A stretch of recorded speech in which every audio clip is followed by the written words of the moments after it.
Hello, everyone. Hi, I'm here with Claire. It's been a while since she's been on the show. How are you, Claire? I'm very well. Apart from webcam problems, I'm very well. We Oh, spoke good. yesterday about the Carol Balizet, who sounds an interesting character. Yes, well, I know we already talked a lot about her yesterday, so I'm not going to bore you with too much. But first of all, let me just spread this little video around.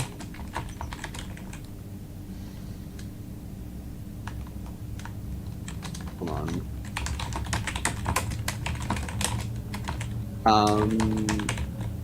Turn this off. And okay. So yes.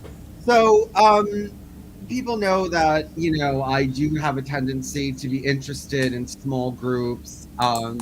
My approach to things is like I would love, okay, like most people think of having like a big newspaper, right? That everybody reads and everybody likes and it's really popular and you make lots of money. I would much prefer to have a bunch of small newspapers that like spoke to smaller communities and like,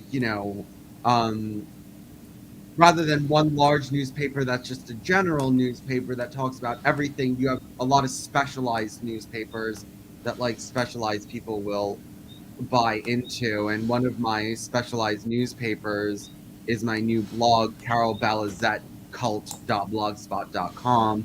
Balizet is spelled Balizet.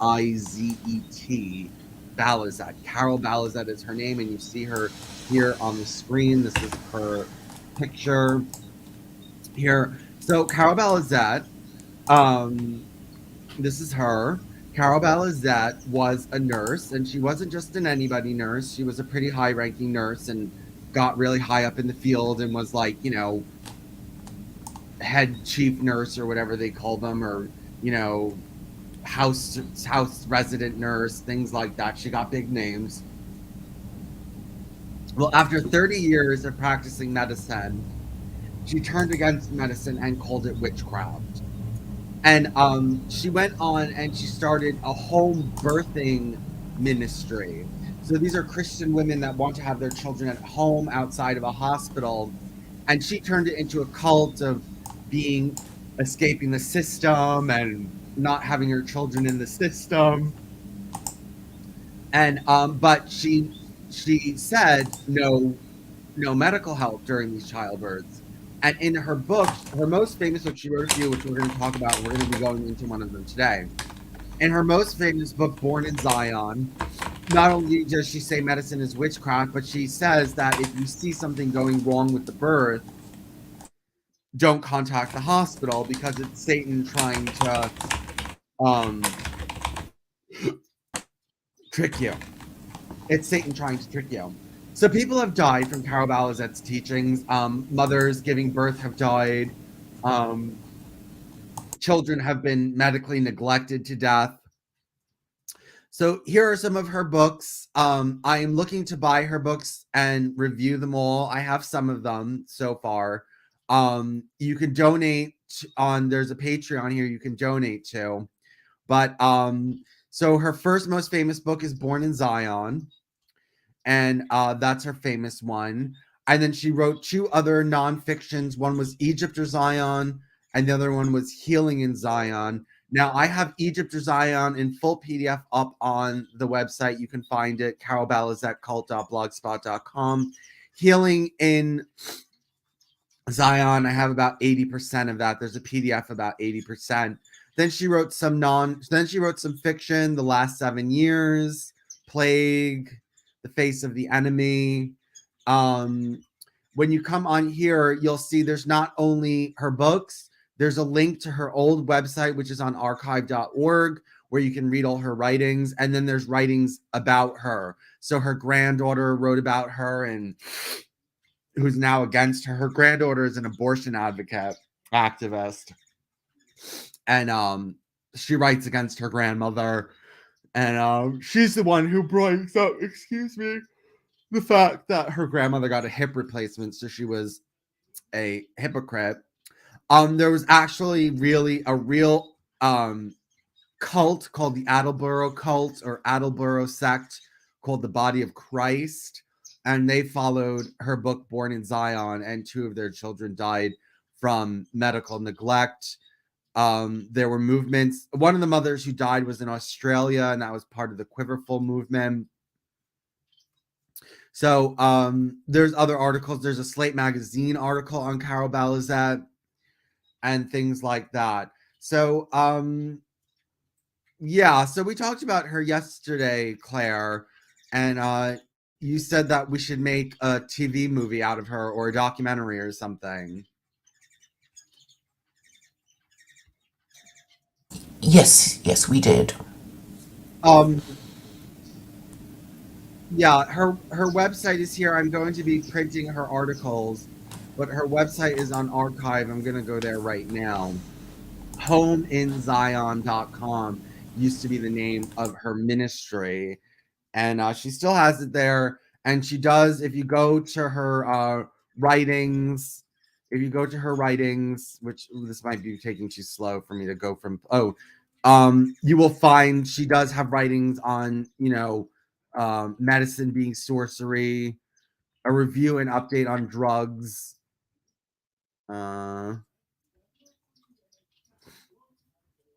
Yeah, so she said that drugs were sorcery, and she held a special status for people who never took drugs at all.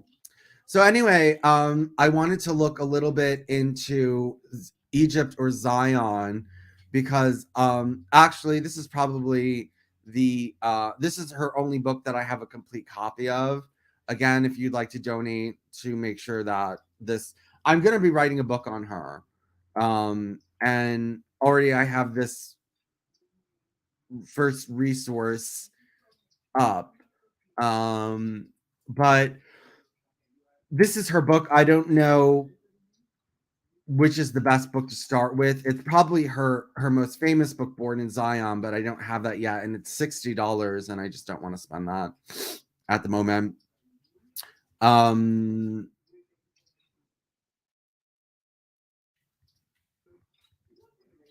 Give me 1 second.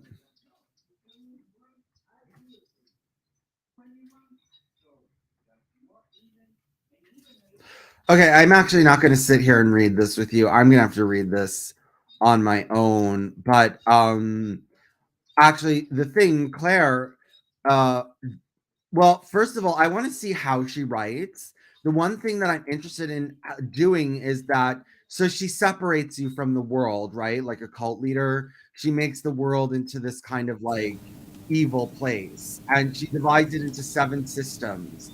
And it's like medicine, science, entertainment, banking, um, uh, all like she breaks it up into 7 systems of the world that you basically have to escape and get out of and live in total isolation away from. And as I already said, one of them includes medicine, and that's why people have died from her teachings. Claire, do you think that you could like benefit from basically taking on this cue of, well, the world is fallen and you need, to escape into a cocoon and into a better place?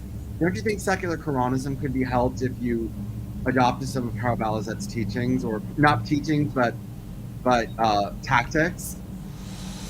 Well, her tactic seems to be that of retreat. She's saying, "Can you list the 7 things again Hold on, let that me she see. says we should flee from?"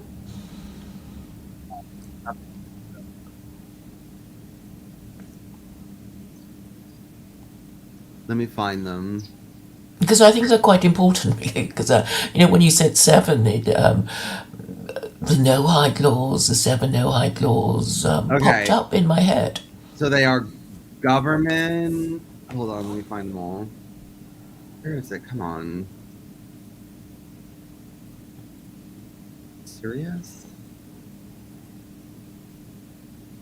Wait, this is. Hold on, hold on. I'm looking for a list. I don't want to have to. Give me 1 second. Give me 1 second.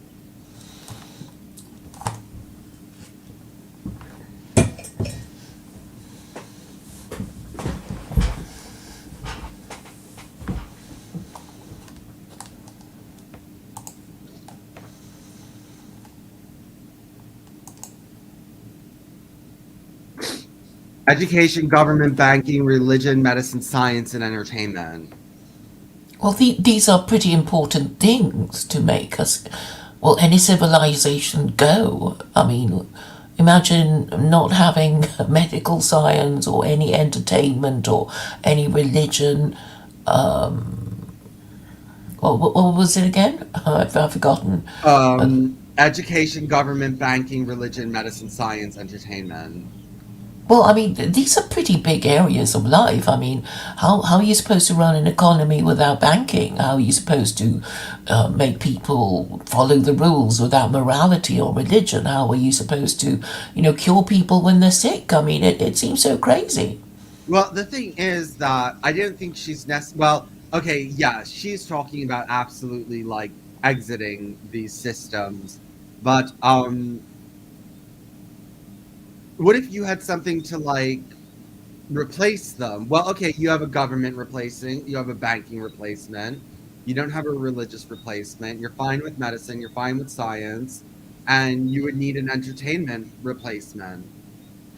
Well, I just don't see how you can do with any of these things. I can give her the benefit of the doubt and say the people who control banking, education, religion, medicine, etc., are bad people, and we need to replace them with good people. That's as far as it goes, right? But you can't be saying, we should all run away to somewhere where there isn't any of those 7 things that I just listed. That would be crazy. Um, Because it's not but don't, practical, is it? don't you think that both of us are lacking a sense of get out of the system and come into my little cove where you'll be protected? Don't you think that we're both missing something like that? Well, I've heard of the Benedict option. Have you heard of the Benedict option? What's a Benedict option? Well, it's basically Pope Benedict saying, when the world around you is so bad and sad, you must retreat from it. And I'm saying, for a lot of people, retreat is not an option. Because it's everywhere. You go home, there's the internet, bringing the filth and immorality of the world into your home, to your room, to your mind. So there is no escape, and the only way to solve it is to tackle the problem at source. So if you're saying that the people who control banking, medicine, etc., are bad people, it's a matter of political activism to replace them or change the laws with regard to culture, entertainment, education, etc. I mean, surely that is what she means. Okay, isolation is very important to creating group identity. So if you want to really affect people and actually get them to like really take on your teachings, you want to get rid of other influences. So you know, the thing is that secular Quranism doesn't really isolate you, does it? It doesn't. There is no secular Quranist culture. I mean, like, I don't hear you talk a lot about like clothing choice. Like when I was Jehovah's Witness, even men, they would lecture the men: don't wear pants that are too tight, don't wear shirts that are too tight, don't wear fancy like labels and things like that. And like even in like That's quite Muslim. well, yes. I mean, they have these kind of like things to separate you from the rest of the world, whether it's your clothing, whether it's your diet, whether it's your entertainment. Seventh Day Adventists, you're not allowed to go to theaters supposedly or see films or something like that. I forget which religion doesn't let you watch. Okay, so there'll be restrictions. I mean, we can just go with the Jews because everybody knows what the Jews are supposed to do and not supposed to do. So, every group will have a group identity. I mean, even if you're, a gang of child prostitute, even if you're a child prostitution gang, you would have You would have members, you would have an objective, to operate child prostitution. All these groups have an objective, a purpose, and their success would depend on how well they follow their rules, whether people want to join them, etc., etc. So from the lowest to the highest, there is this idea of the objective of the group, which is tied up with their purpose of the groups, or and its members who want to serve a purpose, and whether you can get people to keep joining your group to make it powerful and big, right? I Yes, mean, but this is we don't have anything spicy. Like we don't have any like rejection of anything mainstream. We don't have any special rules. We don't have like that kind of stuff. And I'm saying that like I think I was thinking of this last night. Like what if we made a package, a Claire Cole Carol Balizet package where okay, so secular Quranism takes care of your legal matters, but then you need spiritual nourishment too, right? yeah. So I'm saying it's closest to Islam, and if you like the idea of secular Quranism, you'll move towards Islam, and not towards say Buddhism, Hinduism, Christianity, but Judaism is kind of like Islam. So with the same belief about the God who created the universe, who knows our hearts and minds, who can do anything, and that sort of thing. So I'm basically saying, look, it doesn't matter who you are. You obviously, as any individual, because the whole point of life is now which group shall I join. So it starts from very young when you're at school. It's like, well, which group of friends should I cultivate? So, and then as we leave school, it's about which club to join, which political party to join, which religious group to join if we're going to leave the one that we inherited from our parents, and so on and so forth. Which gym, which golf club, which country club, social club, everything. So, we have to acknowledge the supremacy of religious groups because they are the most powerful human groups in the whole wide world. And that's how we progress. Isn't that and how we become successful socially, and the people who don't get it, there will be marginalized groups. Everybody ignores what they say because they think they're mad or evil or stupid, and then we don't get what we want in life.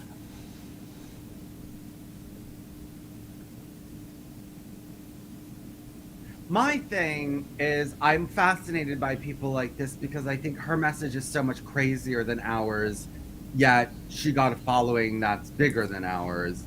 And, like, So we must read her book because I mean that was what I was hoping you would do. It's like I found the choicest passages of her book, and I thought that was kind of what I mean, you sent me the link, but I didn't have the time to read it, no, and I'm going to read it and I'll post about it. I just don't want to read. I don't want to. Well, we can read. Let's see if we can. Let's look at it. Let's see if we can oh, find well, something. I mean, reading the seven. I mean, I can take over if you want, if you get tired. But giving her giving the reasons for the seven things that she says we must flee from would be a start, wouldn't it? Which book is that from? Zionism and Egypt. That one. Egypt or Zion. I'm in it now. Let's go to. Okay, let's go to the seven systems. Let's see how long that is. Um, the seven systems. So it gives them. So there's government. The system meets our needs to be covered by authority, to be protected, to be part of a society, a tribe, a people. The covenant name of God, which embodies this promise, is Jehovah Nisi. I am Lord, thy banner. Banners were used in ancient times to designate different nations, or even more specifically to indicate particular tribes. During warfare, soldiers rallied to their particular banner. Today's parallel would be flags for nations and for divisions within nations like our states. Jehovah tells us that he is our banner. We belong to his nation, his tribe. He is the rallying place in time of danger or war. America's government is based on in a constitution. Christian government is based in a being. This being, since he is God, is not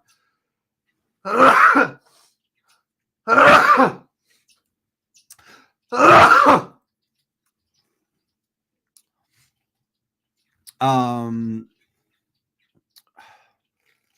this being, since he is God, is not a representative, not an elected official. He's an absolute monarch. He is also commander in chief. Hold on. Oh. He is also commander in chief of the military, the armed services.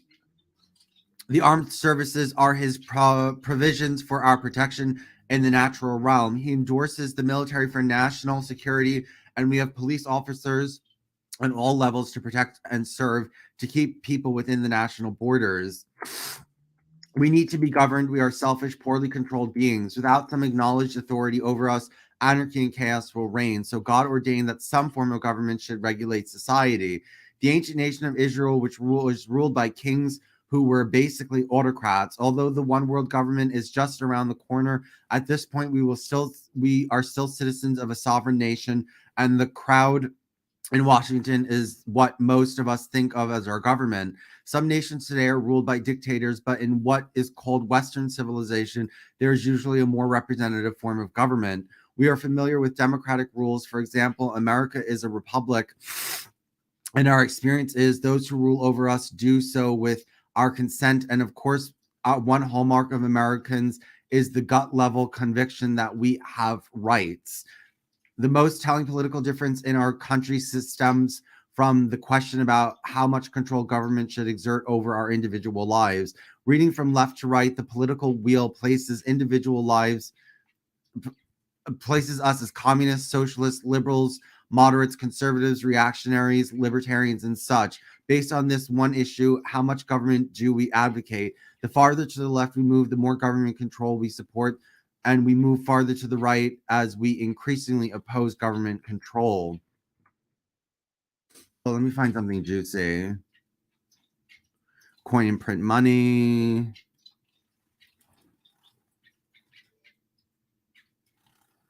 So it's taking up the gut. So basically, she's talking about the federal government taking up lots. This is the only one of the 7 systems to which we as Christians must submit. Okay, so she's saying you must submit to government. It is God's will and his plan that we be governed, but the system is easily corrupted, and therefore we are admonished in scripture to pray for those in authority. We must pray for our government leaders that God will manifest his will through secular authority. Okay, well, she's waiting for secular authority to do what's right, right? Or at least praying for secular authority to do what's right, which sounds like not very effective. Well, exactly, and she's, it seems like she's trying to create her own religion, and what you're interested in is why so many people believed in her. And before all this, you were saying that anybody can create their own religion, they just have to have a list of do's and don'ts. That's how religions are created. That was how, well, Judaism was created, with the Ten Commandments, and over the centuries they fleshed it out with the Talmud and Mishnah and all that. The satanic strongman over the system is called Caesar, and throughout history, men and rules have taken its place: Caesar, Czar, Kaiser, etc. Just as Jesus instructed the people of his day, we still have an obligation to render to Caesar the things that belong to him. But if Caesar's law requires our disobeying God, then our allegiance to God must prevail. She sounds very much like a Jehovah's Witness. She uses the word Jehovah. I think she's against blood transfusions. This idea of obeying the government unless they tell you to do what God tells you not to do. Being loyal, not to a fault though, but being loyal as far as you have to be, but only because you have to be. Yes, yet perhaps she was a Jehovah's Witness. She came out of Pentecostalism, which has some similarities. The Israelites offered God when they insisted upon a king to reign over them, but even so, he gave them Saul. But the things displeased Samuel when they said, "Give us a king to judge us." And never again was God truly free to exercise his sovereignty over that nation, even when godly kings reigned. The desire for human authority between us and God is natural to human nature, and we see it today when many people expect government to fulfill various functions of God. When people don't have God as ruler of their lives, then they demand that government supply all their needs, answer all their requests, solve all their problems, support them, be their source of truth, provide for their healing. The far left, radically liberal political position is at the root a religion, in my opinion. The people who depend on government for having their needs met have actually made the state their God. It has become an idol or antichrist, and it is doomed to failure.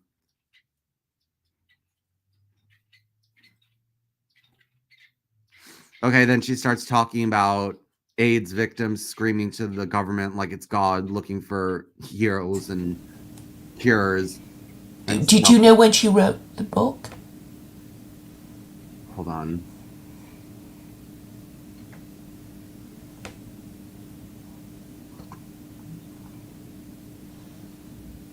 No, but probably. Oh, Oh, 1993. 1999 was the. 1999 is the updated second uh, edition. So she probably wrote it a little bit earlier than 1999, the first edition. Oh, sorry, I didn't mean to interrupt you. I sort of think that you might have been saying something important before I interrupted you by asking you when she wrote her book. 1999. Okay, coming out of Egypt and going into Zion government. Because we're commanded to submit to the law of man, this is the one system we must stay in as long as possible. I realize the current government is not holy, but nowhere is there an exemption clause in God's dictate. Let every soul be subject unto the higher powers, for there is no power but of God. The powers that be are ordained of God. Whosoever therefore resisteth the power resisteth the ordinance of God, and they that resisteth shall receive to themselves damnation. Romans 13, 1, 2. We submit whether the powers that be over us are godly or not. I realize that this ordinance applies to all those in authority, husbands, parents, employers, etc. But for this writing, we will limit it to government. So, okay, so she's not advocating rebellion, right?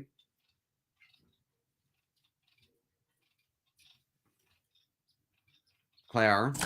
No, no, sorry, I was muted. No. She's not advocating rebellion, but I mean, you're saying that, I mean, you would be against this because you're saying that we actually need to replace the system and put in something more godly rather than just accepting it and tolerating it and trying to fix things with our own personal lives. Yeah, because I believe that the culture will always be wrong if the laws are wrong, and the laws will always be wrong if the moral system is wrong, and all the five world religions that we have heard of, the successful ones, I suppose, the top five in over history and time, is well, the three Abrahamic religions and Hinduism and Buddhism, and if you're choosing the most powerful religion, there seems to be an obvious rule to choosing it, such as, oh, we have to worship the most powerful god, and that would be logically true. I mean, why would you choose any weaker god? Because the people with the more powerful god will say, oh, right, we have the more powerful god, so we win and you lose. The argument, anyway. And I think fundamentally this is what the Trinity was all about. The Trinity was cooked up by these people who said, we can't have these Jews telling us that their Yahweh, their tetragrammaton is more powerful than our, crucified Christ. So we have to insist that Jesus is the co-equal of the Abrahamic God. And we don't care how we get there. We're just going to, forbid anyone from questioning this. And this is how it's going to be. And if they're going to question it, we're going to burn them at the stake. So, they better watch their P's and Q's. And this worked until recently. Actually, I was reading on her website. Do you know that she denied the Trinity? Oh. Yes, and she said you don't need to go through you don't need to go through um You don't need to go through Jesus. And basically, I have to find that quote from Oh, her. you must now. Let me That's see if I really can find piqued it. my interest. Let me see if I can find it because she was anti-Trinitarian.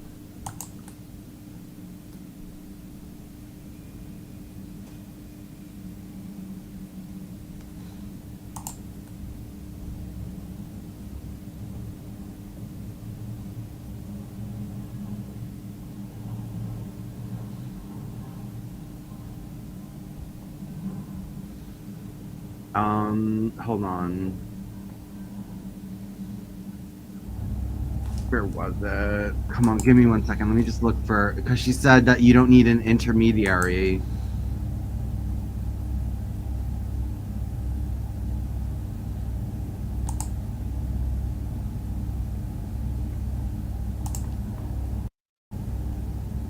I have to find that on her website, but I did um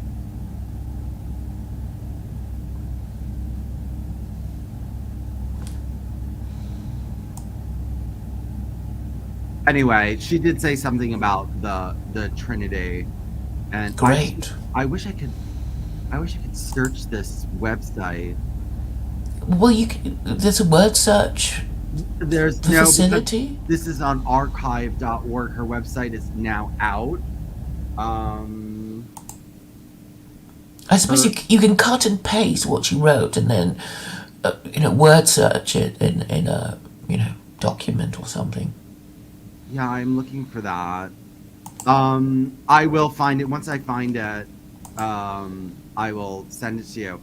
But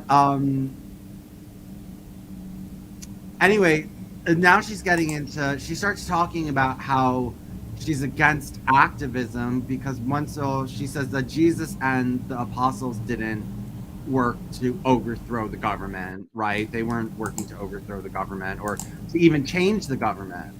I mean, she says, I mean, another aspect of the relationship to the system of government concerns the efforts of many Christians to change government by political activism. I see two problems with this. First, she goes into there what Jesus didn't do it, uh, political activism. Second, focuses Well, on he tried force. to be a political activist, but he got executed, right? I mean, that was Well, what he he was wasn't trying to talking do. about like changing the government, was he? Well, we know that there was something political about what he was trying to do, and the Pharisees tried to get him into trouble by asking him, what was it? When he said, "Oh, render unto Caesar what is Caesar's, and to God what is God's." So pay your taxes. So they were, it was obviously political. I mean, overturning the tables of the money lenders. That's about banning usury. The Muslims claim Jesus as one of the prophets of God, and that. So I think he was saying to Jews, well, you shouldn't be breaking your own rules. Well, I'm reading this. I think I can see where she's going wrong because she's going against political activism because it's all sight realm point of view and it's about changing circumstances and society rather than to change hearts by the work of the indwelling Christ. Um, that sounds weak to me. I think maybe she doesn't want to start a political party. She didn't want to start a political party, and she didn't want any of her supporters to waste their time doing that. Maybe she just wanted her supporters to worship her, or do what she wants rather than start a political party. Right? The problem doesn't originate within our society, it originates within us. This sounds like America would work if everyone was a good Christian kind of thing. Like, you know what I mean? Well, America used to work when everyone was a good Christian. Yeah, yeah. Ultimately, it's about, well, do you have the right beliefs? And But even belief, Jews. that's the thing about Christianity. It's not about, well, right. It's not, but no, Christianity, the thing is that Alan Cecil brings this up over and over again. Judaism is not about right belief, it's about right action. It's about doing what you're supposed to do. It's less about believing the right thing and more doing the right thing. Whereas Christianity is more about believing the right thing, having the correct belief, whereas the action doesn't matter. Well, okay, here is my understanding of how these religions work. Um, for Jews and Muslims, Jews and Muslims are not going to ask each other, I mean, other Jews and other Muslims, like, oh, do you really believe in God? They will just assume that the others believe if they practice it, and that is a good enough sign. But you can go even higher, on a higher level than that. Like, oh, do you really believe? And that means causing embarrassment, causing division, and yeah. And so people avoid asking each other these questions. But when you find that a lot of these heresies, they are about right belief. It's like, okay, the Socinian controversy was about some Christians in Poland saying, well, we're not really sure about this Trinity thing. Why can't we just believe in God and think of Jesus as mortal? And the Catholic Church, had a view on it. So ultimately, it is important, and from a very practical point of view, would be when a Jew asks another Jew or a Muslim asks another Jew if they really believe it. It's like, well, would you still do it if you thought you could get away with it? Because if you really did believe that God exists to punish good and evil and knows our hearts and minds, and then you wouldn't do it, even if you thought you could get away with it in this life. You would, because your mind would be centered on, great, this is an opportunity for me to resist temptation, and this means I'm more likely to get to heaven, when I'm dead. It's this sort of idea. But if you didn't really believe, you think, oh, nobody's looking, I'll steal, I'll murder, I'll, rape or whatever.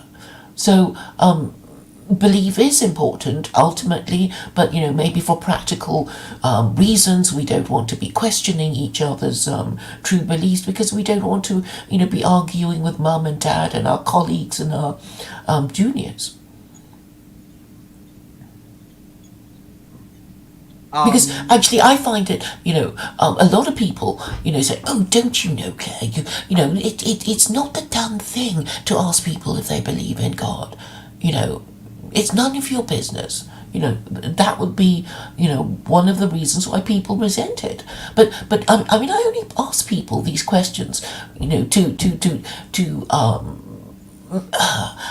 create create a chain of logic that says, if you believe in XYZ, then you would do ABC.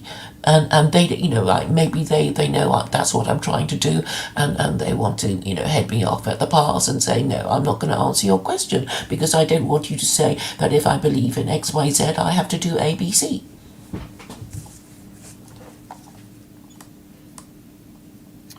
okay, let's move on. We've done government. So the thing about government is the one that we have to accept. So now we're moving into religion, which we don't have to accept. She's basically starts this out by saying usual tongue, the usual, the church, the church is the harlot and all this other kind of stuff. Um, is just try to be good or as demanding as sacrifice your firstborn son. Okay. Um,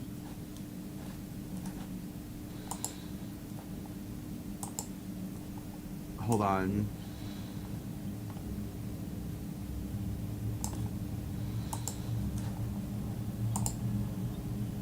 Let's look.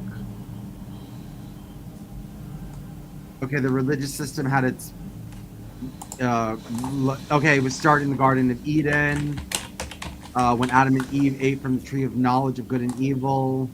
That became bondage to religious spirits.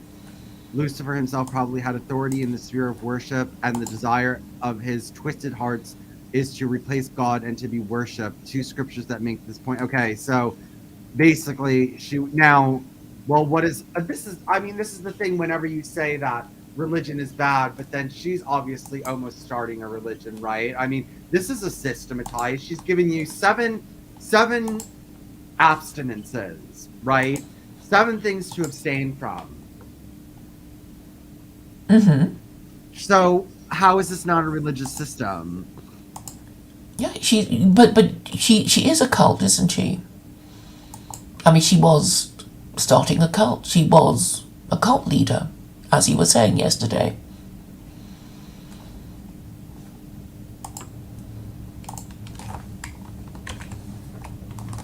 Um. Okay. Okay, so Jesus, okay, things like church attendance, dress code, minimum standards of prayer and Bible reading, commitment to a particular denomination of a church body, or any number of any other man-made rules get in the way of people getting, to Jesus. Though she does talk about dress and not wearing men not wearing females' clothes and females not wearing male clothes, but I mean, she takes it to the point of saying like, jeans and tennis shoes bring down, destroy the separation between the sexes when it comes to dress and stuff like that. So It's very Old Testament. she is very I think she's a little bit hypocritical.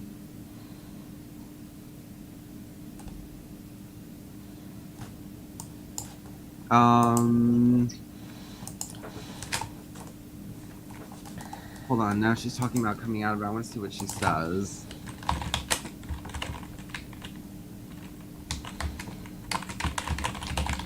Well, so anyway, she's, well, there. Yes? Okay, you are there. I thought you disappeared for a second. No, I muted Um, myself. well, the thing is that you're saying if you need spirituality, just go to the mosque is what your whole thing is.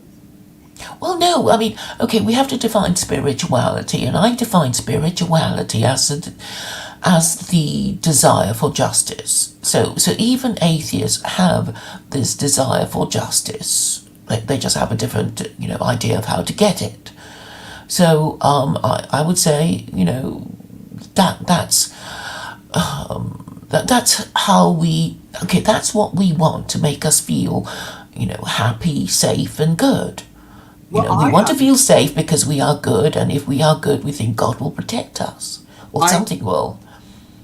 I think you would get somewhere if you said, if you incorporated into your jargon that all of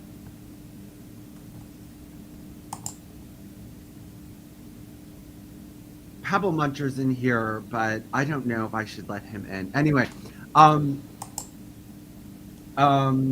what was I saying? I mean, what if you said, well, and you do say this, well, all the Islamic sects are corrupted, they use the Hadith, they use extra Quranic texts, they're full of nonsense. The reason that there's so many problems in the Muslim world is because they don't actually just follow the Quran. They have all these additions. So why don't you kind of start your own, like, kind of like get out of the Islamic system and come into, pure,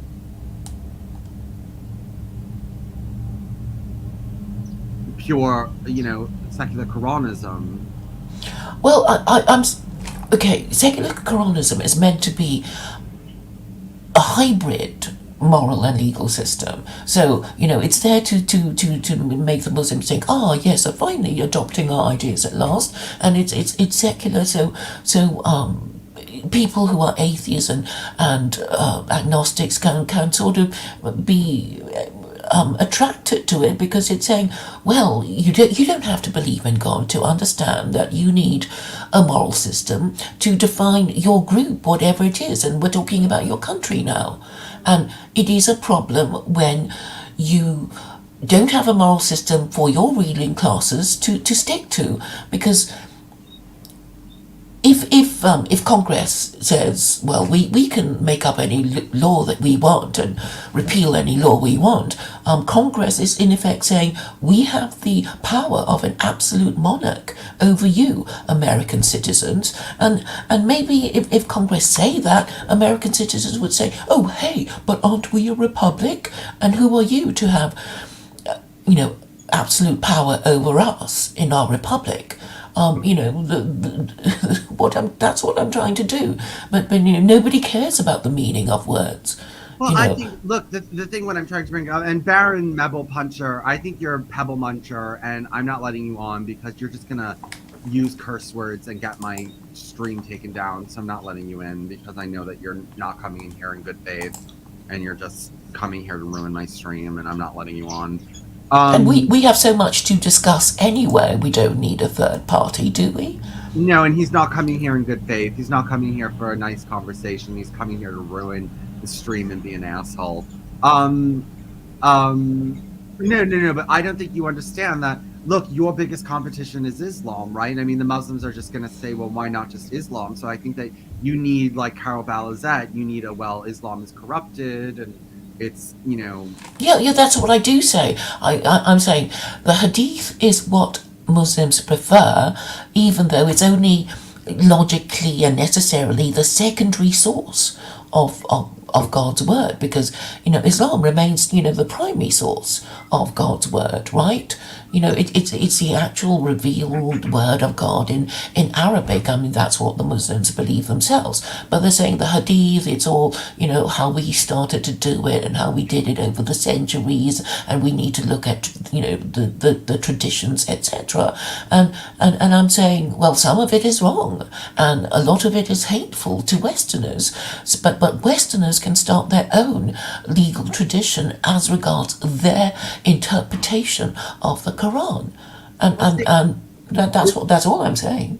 well, I think that you need to be a little bit more biting about it. Like Carol Balizet, the type of Christian who says all Christian denominations are evil and the only way is for you to live this kind of pure way of life. And I mean, you could come out and say all Islamic sects are evil because they all rely on the Hadith and they, go past the Quran and make up these horrible types of things. And you can say, well, if you really want to correct the world, you have to leave the Islamic system and come into secular Quranism. I mean, I'm saying the ideal way to run the Quranic principles of governance, the ideal way of operating it is to have a one-party theocracy. So every country who decides to do it will have, the American system of Quranic interpretation, and the French, the Irish, whatever, whoever adopts it will have their own system. So it's universal in that people look at the same set of laws, but they will have their own interpretation of it, and it's the only way to sell it for them, because no single sect is powerful enough to say, we've done it completely right, because the Sunnis can't say that, and the Shias can't say that either. So, I mean, the only way we can kind of agree to disagree is like we all do it in our own way, and God will, if He exists, bless the country that most correctly follows these, the Quranic principles of governance. Okay, here she has this weak thing here, but I mean, you could also steal this, and that says, okay, she's saying, I'm not advocating an exodus from organized religion. I am merely encouraging all of us to be sure we don't stop there. We must move beyond the structure, denomination, building, hierarchy, programs, organization, traditions, into Him, into Jesus Christ, whom to know is life eternal. So, you can, that's a cop out. I mean, either get out of organized religion or don't.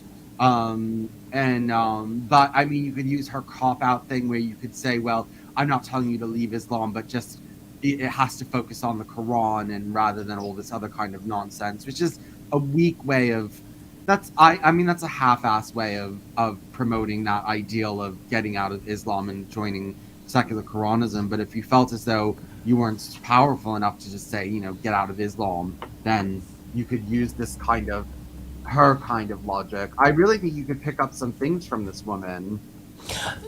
Yes, thank you. I mean, to a Muslim, it's like secular Quranism helps you be a better Muslim. Because it won't be promoting all the things that Muslims would object to, like a culture of casual sex and no fault divorce, etc. So Muslims, if they were being logical and understanding what I'm saying, they would have to support secular Quranism. But I know why they don't do that. They don't do that because they're scared, right?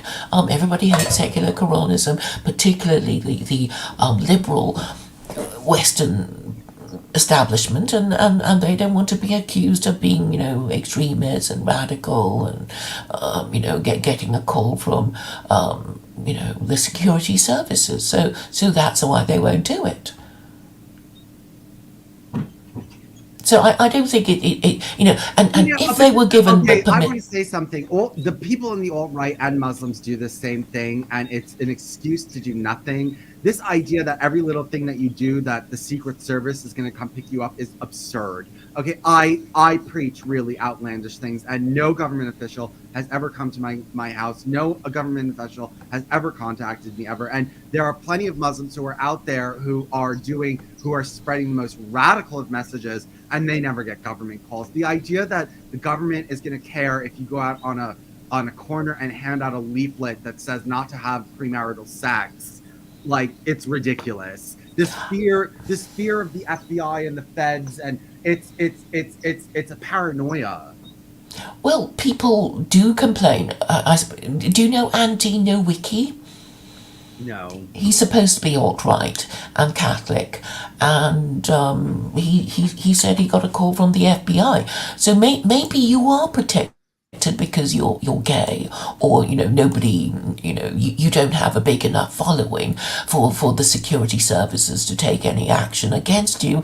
But I guess Andy Nowicki would be put under the heading of a domestic terrorist, or domestic extremist or something. Well, what is And he I don't. saying? No, he must be saying more than stop the culture of casual sex. He must be saying something more dangerous than that. Well, he's associated with the alt-right, so Yeah, maybe exactly. that's But I mean, enough. any Muslim who went out there and handed out pamphlets saying "don't have casual sex" is not going to get a visit from Secret Service.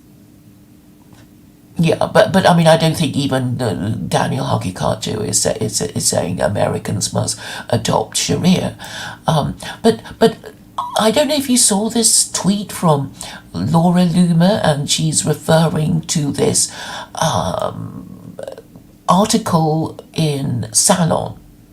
And the title is MAGA and Christian Nationalism, Bigger Threat to America Than Hamas Could Ever Be. So Laura maybe, Loomer posted this. yeah, she's saying that Salon wrote that, and isn't it terrible that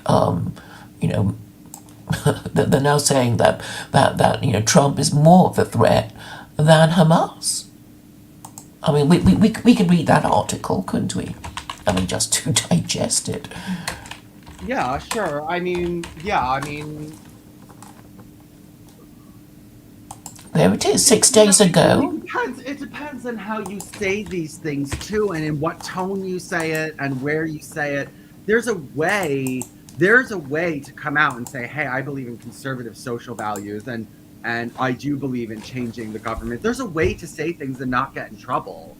There's a way to say, "I'm a Muslim who believes in bringing Sharia to America without getting a call from the cops." Yeah, yeah. And I think, maybe we understand it better than, these brain dead, nationalists. But anyway, I posted the article in the private chat if you want to have a look at it.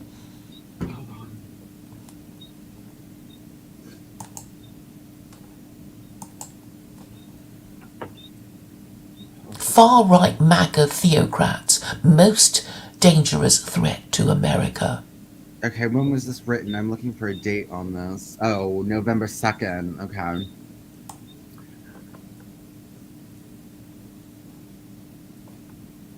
Well, I mean, they are a big danger. They are. I mean, to say that Hamas isn't a danger, or to downplay the danger of Hamas, or to compare them, it's not fair to compare apples and oranges. One is kind of like a political movement. One is a terrorist organization. It's not like one is more dangerous than the other. They have different, you know, things going on.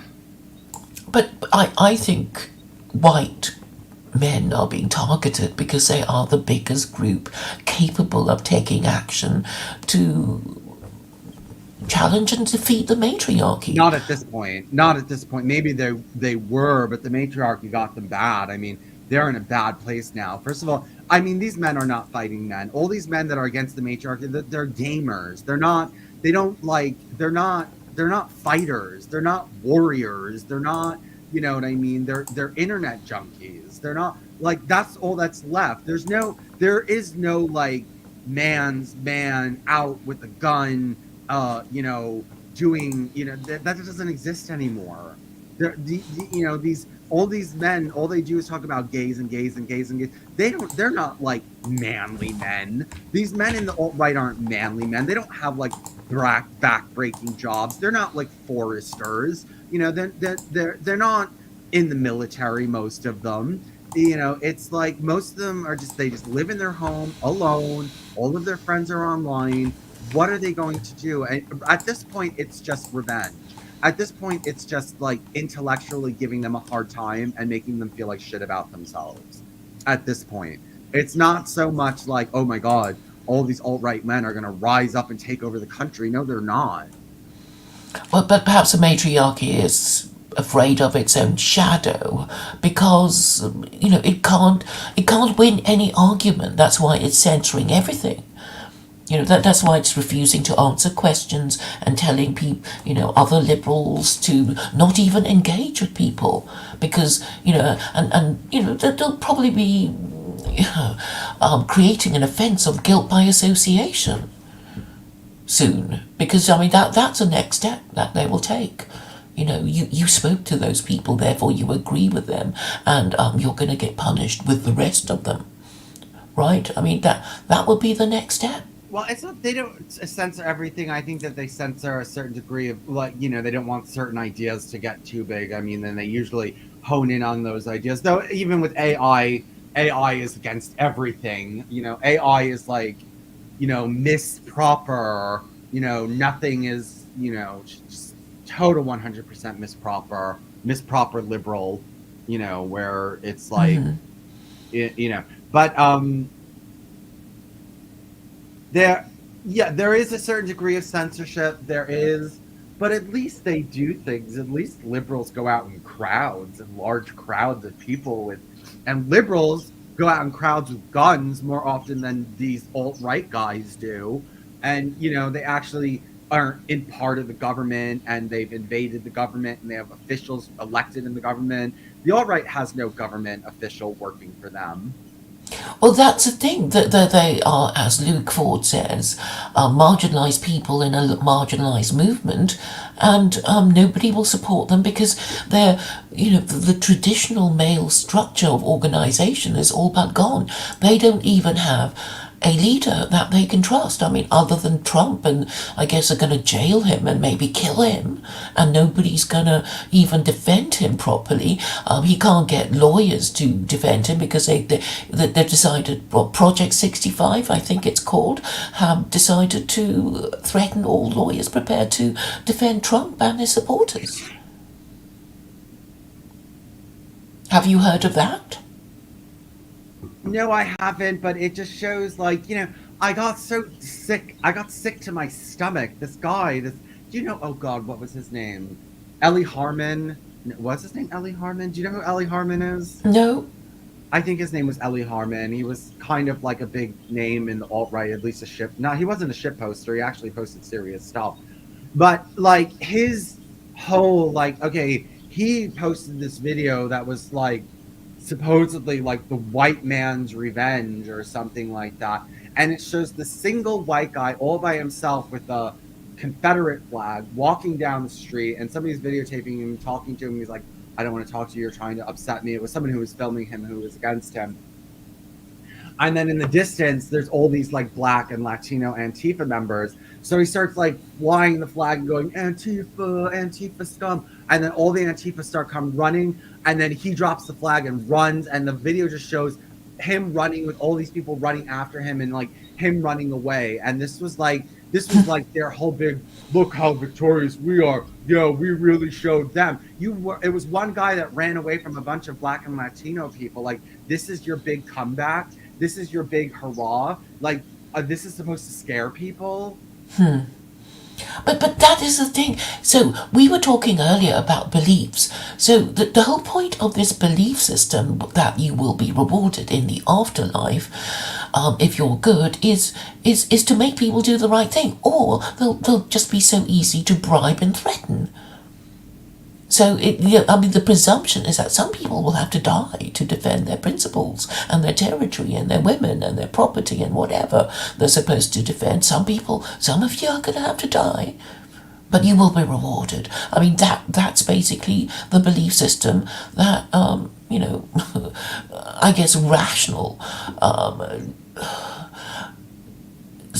civilizations with a long track record of having existed used to believe. It's like, yeah, it's too bad. Some of us will have to die, or put up with with the burden of being married parents and whatever. And yeah, most of us would really, be gay and go from girl to girl and have sex with them and never pay for their babies or even live with them. Yes, that's what we'd like to do. And I guess Westerners have tried doing that for about 50 years, and that's why their civilization is collapsing.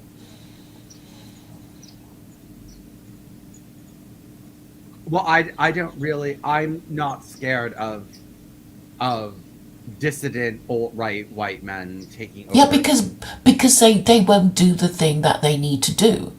They won't even acknowledge the fact that if they had been their ancestors, or if they lived around the time when they were supposed to make the Atlantic crossing, they never would have come. They just stay in Europe complaining because it would be too scary, right? Be too scary to go on a really uncomfortable ship and sell yourself into slavery or Well, indentured they're not willing to servitude. sacrifice anything. They've had it too good for too long, and you know what? Everyone can play. Like they have comfortable lives, even if they don't have great jobs. They still have their parents' house. They still have their video games. They still have their Coca-Cola, and what? Why would they give all that up for uncertainty? First of all, and not just uncertainty, but bad camaraderie, and that when these men do try to get together to do something, they treat each other like shit. They fail each other. They're just not reliable companions to each other. That's right. And so, therein lies the purpose of religion. It's all about, thou shalt not commit adultery, bear false witness. I mean, all these things would be horrible if it was done to you. If your, comrade, had sex with your wife and wanted all the stuff you wanted and lied about you to get you into trouble and all that.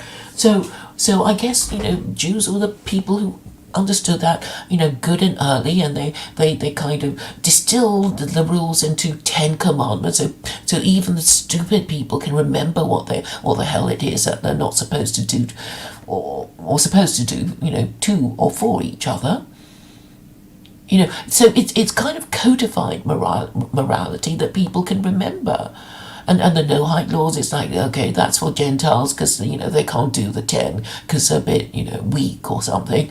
And but Christianity doesn't have it. I mean, they claim it's that their morality is the 10 commandments, but they fail with the first two, which is a prohibition against idolatry and blasphemy. And they have so far successfully ignored all the questions of, oh, but hey, isn't Christianity idolatry and blasphemy? They managed to censor anyone asking them, by executing them, or now, since they can't kill anyone anymore, they're just going to pretend not to hear. Like, how is Christianity not idolatry? And if you really believe in God, don't you think he's going to punish all these idolaters and blasphemers? And even if God doesn't exist, don't you owe it to yourself to find out if it's really idolatry? What you and your ancestors have been practicing for so many centuries. They can't they can't even process these questions. I don't think they want to process that question. I don't think the average man in the alt right even wants to think about what idolatry is. I don't think he cares about what idolatry is. I don't think that he cares about anything. I don't even think he cares about what the New Testament really says. You know what I mean? They're not, and that's the thing about everyone.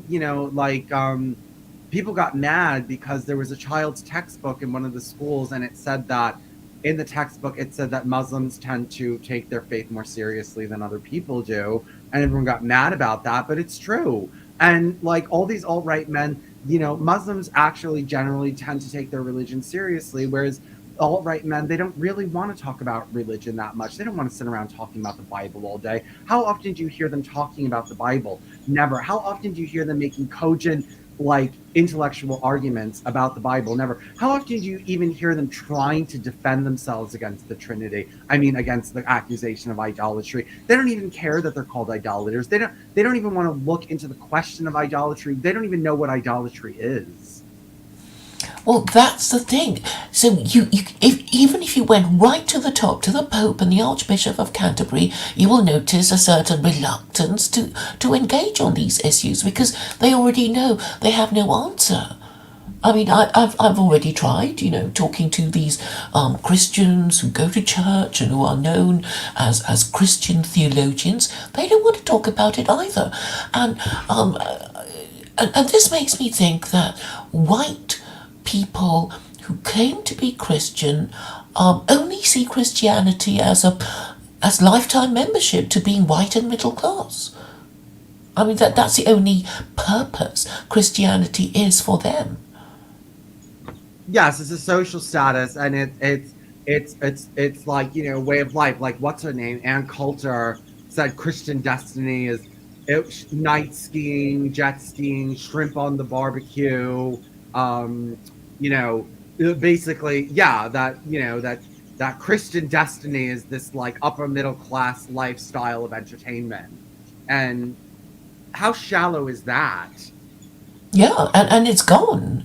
You know, Yeah, it it is gone, and was supremacy. Well, I don't know, but when did anybody talk about? Okay, I'm just old enough to remember people talking about what's supremacy. They don't talk about it now because they know it doesn't exist. Because I think war supremacy is all to do with the Americans winning the Spanish-American War. When they kicked out all the Catholics, from, well, the Americas, or at least let them know who was boss. So technically, it's the Anglican Church who is supposed to be the most powerful church because it's the faith of the Anglo-Saxons who command the most territory. In that, there's America and Europe and Australasia. So I think even if the British don't feel it, technically their church is the one that represents the widest expanse of Christian territory, if you want to call it that. Christian imperial territory. I started moving into education here. Let's see what she has to say about education. I skipped some of this stuff about let me look through this.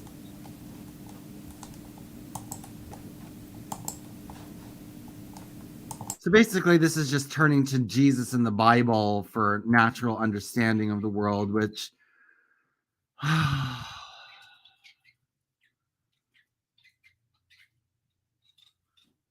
um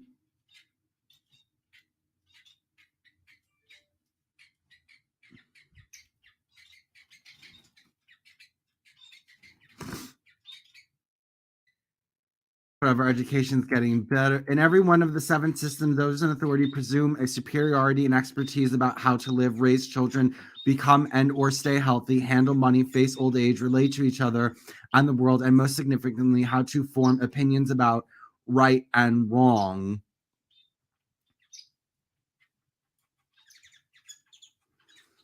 Tree of knowledge. So she's comparing this to, the tree of knowledge of good and evil.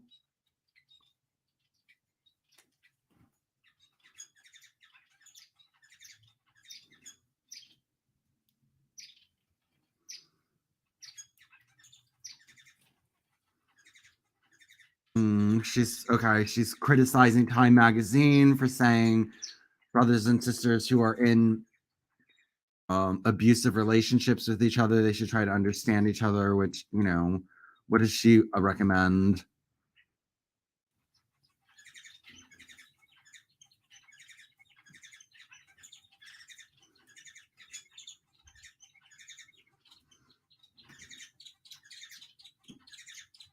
Okay. Well, education seems a little bit boring. So anyway, she's saying it looks like basically what she's saying is that education outside the Bible really sucks, and that so then science, I guess, would be the same thing as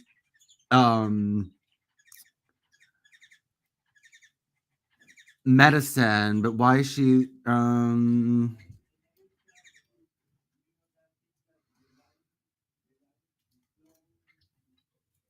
science's influences pandemic. Its opinions and point of view affect all the world and much of the church.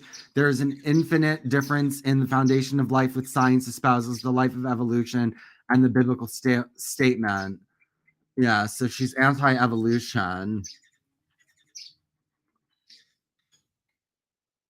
I mean, I don't know how much science you're gonna have to oppose, Claire. I don't know what degree of science you're gonna have to. I don't have to oppose any science at all because basically. What about evolution? Um, I, I mean, I don't actually want to address evolution. People who, I mean, Darwin believed in God, even though he was the one who, discovered all these, interesting things that suggested that we were once apes. But in terms of the universe and how it was created, you could actually argue that theists are in a better position to answer the question of what caused the Big Bang than scientists, because scientists will just have to say we're not really sure, we just know it happened, and theists would just say we know that God caused the Big Bang, which was an act of creation. Let me go to the bathroom. I'll be right back. And so I think theists actually have all the answers. And once upon a time, the Muslims actually were the astronomers and the doctors and the physicists and all that who didn't have to be punished by the Catholic Church for saying that the world goes round the sun, the earth goes round the sun, rather than the other way around. I'm thinking of Copernicus and Galileo. I'm assuming that the Catholic Church didn't want to acknowledge that they had got geocentrism wrong, because they didn't want to open a whole can of worms of Christians asking themselves, what else the Catholic Church got wrong, apart from, the fact that the earth goes round the sun rather than the other way round. So, this explains a lot of the repression of the Catholic Church, because it was really a made-up religion. And also we know that pontifex is the Latin term of the chief priest of Rome before Rome was Christianized. So they didn't even bother changing the Latin title for the Pope, because the whole idea of a chief priest was to be master of ceremonies of whatever the religion of the state was. Yes, I'm gonna walk away again in a second, but okay, so you're not going to. Well, obviously, what about COVID science? I mean, what do you have to say about that? Aren't you going to kind of have something to say about that? Well, I think COVID, you still can't really convince people one way or the other. So all you can say is that if our governments were having the right set of beliefs, they would think, well, we're all going to die anyway. Those of us who are good will be rewarded, and and if they're good, they could regard dying of COVID as the fast track to heaven. And this I say because there was some doctor who said something similar during the time of the bubonic plague, because when everybody was dying and they were all supposed to believe in God, and then some philosopher or doctor was going to say, well, look on the bright side of dying of the bubonic plague. I mean, think of it as just being on the fast track to the better place in the afterlife. And if you have that sort of attitude, you wouldn't have closed your economy down over what was really a bitter flu. You wouldn't have destroyed your economy or borrowed lots of money in order to be beholden to the World Bank. You wouldn't have done all those stupid things because you were afraid of the American empire, or the American government was afraid of whoever they're supposed to be afraid of, and they just they just did the wrong thing. And now they're going to be trying to cover their tracks by being ever more repressive about what we can or can't say. I'll be right back. 1 second. Sure.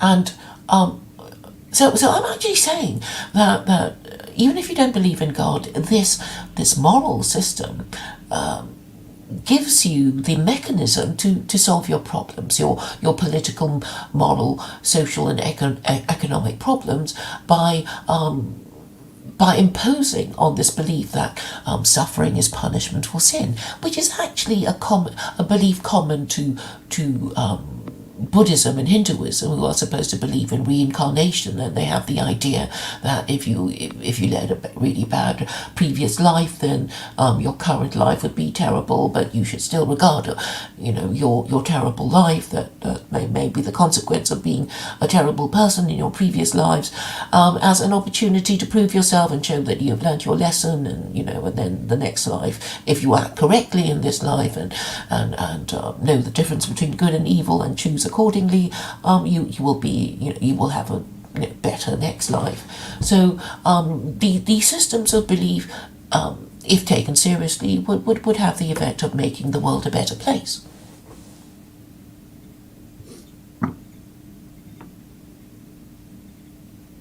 Wouldn't you agree? Well, I think that. Well, I'm just saying that part of your program. I mean, so she identified 7 problems, 7 systems that need to be reformed. I think it would help secular Quranism if you did a broader but also deeper attack on society. So, I mean, if you said these systems need to be reformed and you pointed out how wrong they are and everything they're doing wrong and why they're wrong and what the alternative is, and like some of those alternatives could be things that you just like she said, drop out of the system to a certain degree.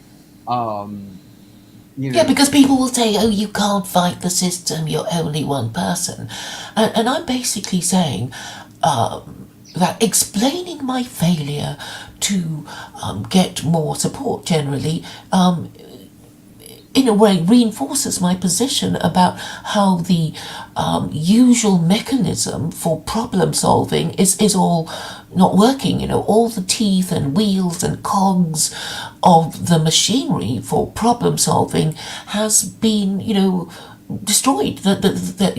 All the teeth have fallen out. So one wheel would be spinning on its own and not affecting any of the other wheels in this mechanism that is supposed to solve the problem. Because if you look at how it's supposed to be solved, I mean, the idea is that, well, God is above us, and God is above even the most powerful empire in the world, because God knows best, etc., etc. And then it is through appealing to the person or the individual or the entity above your oppressor that you invoke the necessary forces that can solve your problem. So what I've noticed with this Hamas-Israel war is that nobody, none of the Jews, none of the Muslims ever say, oh, which one of us would God, if he exists, support Jews, or would he support Muslims? They don't even ask themselves that question. All they're trying to do is to say Jews are, worse people than Muslims because they don't care about the children and the women being, bombed to death, and Jews say, oh, but Muslims are so horrible because, they, whatever they do. And the thing is, they don't even know that if you're a non-Muslim Gentile, you don't really care. Most non-Muslim Gentiles I know who just can't make up their minds whether they hate Jews or Muslims more. So, to the extent that they care, they'll just use dead Jews to throw at Muslims. If they're Islamophobes and if they're anti-Semites, they'll be throwing dead Muslims at the Jews that they hate. And it's not going to get anyone anywhere. And I think, really, the problem can be solved most easily and peacefully through a theological discussion about who God would support if he exists. Do you have any views on how on what God, if he exists, might support? Well, I mean, Hamas is more backward, and God seems to like what's backward. So, I mean, if anyone, look, the Muslims are more serious about God than the Jews are. Well, that's changing. I mean, we can't just now say all Jews are secular atheists anymore, because that's changing, and even the secular atheists are becoming right-wing assholes. So, it's not like it's not 100% that Muslims are so religious and Jews are so irreligious, but Muslims do take their religion more seriously, and they tend to be more religious, and they tend to talk about God more and follow their religion more so than Jews do. So, I mean, if it was coming down to who's pleasing God more, then yes, it would obviously be Muslims, probably. I mean, unless, well, you have to take into consideration, unless the Jews really are God's chosen people and God is keeping them because there are Orthodox rabbis spreading the Noahide laws. It could be one of those things. Well, okay, most Jews aren't really doing what's right, but the few who are doing what's right, I'm going to preserve the state of Israel so that they can continue in their work. I mean, you can also view it that way as well, right? Yeah, and so, if you ask Orthodox Jews, so what would be your problem about living under Sharia? They wouldn't actually be saying, they're forcing us to do things that are against our religion, because their whole belief system and rules is that Jews are forbidden to enter churches, which are places of abomination where idolatry is practiced, but are allowed to pray with Muslims in mosques. This is the Orthodox view of. I mean, this is what Orthodox Jews are told about. Which places of religious worship they're allowed to enter. They're not allowed to enter churches. But I think the fact is that Jewry is divided about 50-50 between secular Jews and religious Jews. And the Orthodox Jews are not. I don't think they've thought things through that carefully, because by not tackling the secular Jews, they're allowing the secular Jews to speak on behalf of all of Jewry, and by allowing secular Jews to represent Judaism and Jewry, the Orthodox Jews also get punished when everybody hates Jews because they're liberal. I think when people hate Jews, it's because they hate liberalism. But because, these people are anti-Semites, they focus on the fact that this person who's a liberal Jew is a Jew, rather than, say that the problem is liberalism. Because, the Gentile, still somehow confuses their identity with being liberal. And so they're not going to, be more critical of liberalism than they are of Jews. Because, instinctively, even if you're not a liberal, I guess as a Westerner, you're aware aware that, liberalism is part of Western identity. And so, they're going to believe that it was Jews who destroyed liberalism. and destroyed Christianity, or something like that, rather than take responsibility for the fact that Christianity was a religion that was going to fail because its methods of enforcement were so totalitarian and draconian that the founding fathers basically rejected it. So because obviously they thought, well, we're not going to be a kingdom in America. We're not going to allow some mad King George III to tell us what to do. We can do it on our own, and we're going to be a republic because all these kings are stupid and mad and inbred and whatever. And I mean, I think that was really the basis of the American Republic. And if you have a republic, then the pool of political talent is automatically much bigger than the royal families that represent monarchy. And so you will have better leaders because you're recruiting your next national leader from a bigger pool of political talent. And it seems obvious to me that this is what you should do if you want to have good leaders. You're not going to trust some royal family to rule over you, and they're so entitled, and they think they're just going to inherit the throne by pretending to believe in God. And anyway, it's failed. Christendom is over and out. There is no more. I mean, Europe is no longer a continent of Christian kingdoms, and this is what Christendom actually means. It's an abbreviation for Christian kingdoms of Europe. And modern history has been about rejecting it. And it began with the American Revolution, which kick-started the French Revolution, and then the Europeans thought about it for a bit. And in 1917, there was a Russian Revolution, and we know what the Russians did to their royal family. They killed all of them. For good measure, because they didn't want any more monarchy popping up again.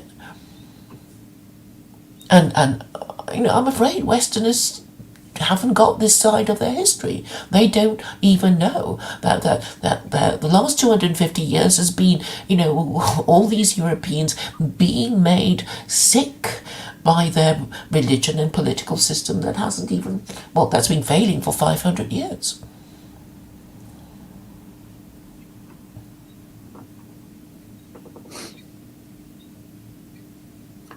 Yeah, well, yeah, it's their own fault for accepting a religion that was disjointed and that Christianity came in like a lion and went out like a lamb. I mean, if you're going to come in and be all an asshole to everybody, well, then you better maintain that and you better get rid of all of your enemies. And you better not let anyone live, and you better not get soft, because people are going to want revenge and they're going to get it.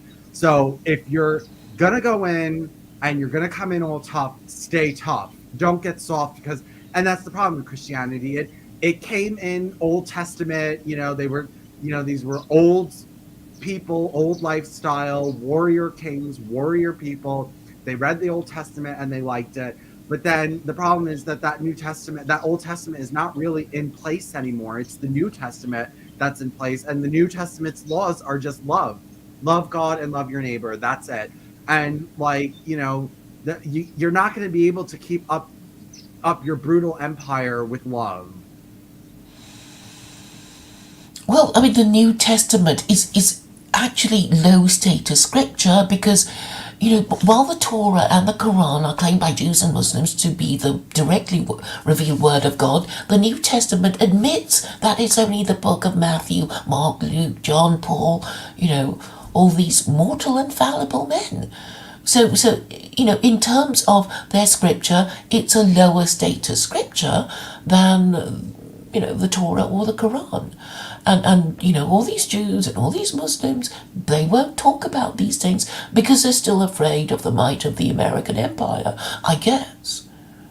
I know, but but you know what? Like, this is what I always tell people, and this was my problem with the Hindus. The Hindus were always so cowardly and scared to say things.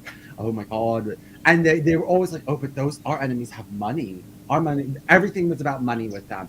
And the thing is that what Muslims and Hindus and Jews do not understand is that the power of conviction can get you over money. It can get you over governments. It can get you over everything. And Christians, as weak as they are, they do understand the power of conviction. I always used to tell Hindus, if I took one 90-year-old Christian in a wheelchair and dumped her in India, she would have 5,000 converts before she died. You take 100 Indians with $1 billion and put them in America and ask them to convert people to Hinduism, they wouldn't get one convert because they don't have they don't have zeal, they don't have oomph, they don't have that drive, and Christians really do have that drive, and Christians are known to stand up against governments and to fight governments. Like, I always talk about Christian Science. I'm sorry, Christian Science fought like a wounded tiger to get those religious exemptions in place so that they can medically neglect their children to death.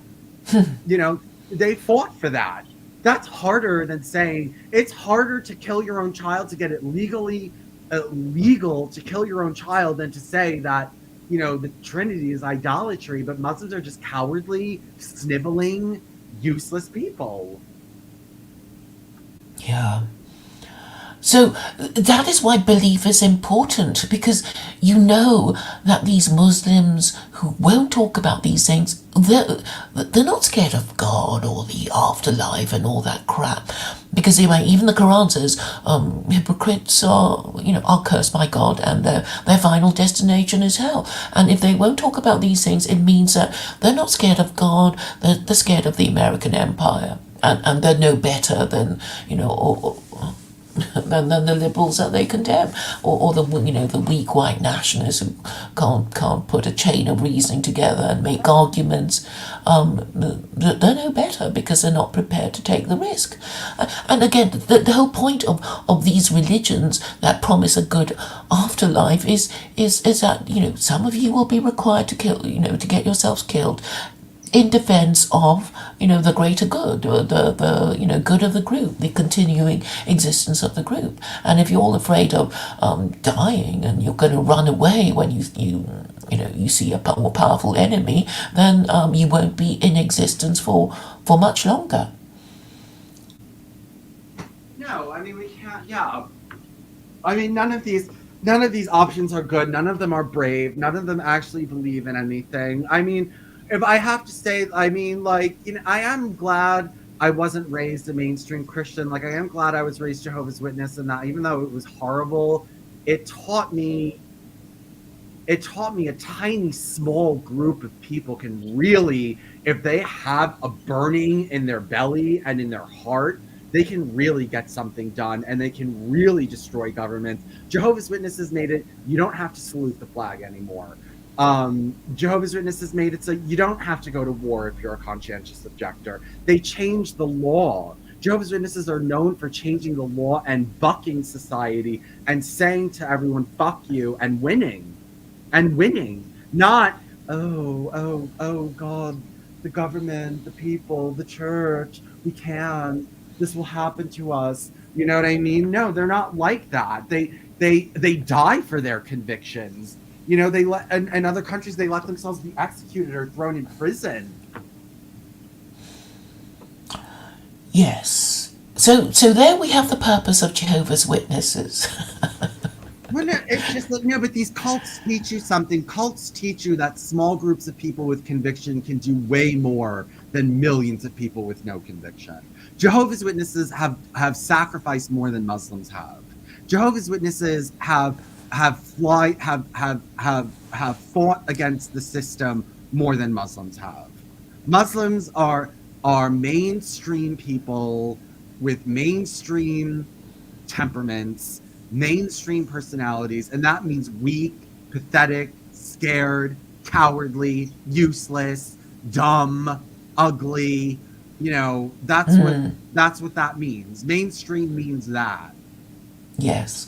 Oh, before I forget, I have two stories to tell you. So you were talking about a minority, small numbers, and they get things done. The two verses in the Quran, chapter 865 and 866, and this should be something Muslims would talk about, but they don't. Maybe because they don't even read their own holy book. You've got a copy of the Quran, don't you? Yes, they do. It's a bad copy. It's an annoying copy, but yes. Oh, how is it bad? Oh, it's The not tro- bad. It's the copy's not bad. It's just that when you read it every 5 seconds, you're going to hell if you don't believe this. You're going to hell if you don't believe this. oh, do you have it in front of you? No, I don't have it in front of me and I don't want to read it right now, but it was just every 5 seconds I was reading it. I was reading it with you. Everything was it was page after page of curses and curses and curses and curses. Oh, right. I guess we read it with two different objectives in mind. I mean, I basically ignored all the stories. Okay, I took on board the stories, but I was just looking for the rules. So secular Quranism ignores the stories and the threats and promises of God, and it only concentrates on the stories. And the second story I was going to, oh yes, I mentioned yesterday that I met Paul van der Klee, and we had an interesting exchange on Jews and belief, because I was, for some reason we were talking about how the Jews, when they were, in their 40 years of wandering, they didn't even have to ask themselves whether God existed, because he was just there with them the whole time. And the Shekinah, I think it's called, this idea that God was just with them, and he said the manna from heaven, but they complained about the food, and they were just really annoying, asking all kinds of questions, wanting to be reassured. And Paul van der Klee said, it's not that these people didn't believe in God. They just did, well, they weren't sure if God would show up again the next time when they were in trouble. And that made quite an impression on me. But the thing is, if you believed in the whole thing properly, you would think, oh well, God exists, and therefore He will reward good and punish evil in this life or the next. So I have to do the right thing in order to go to the better place. I mean, that is what belief in God is supposed to do for you. And I regret not pressing him on that a bit more, but that was a conversation I had with him.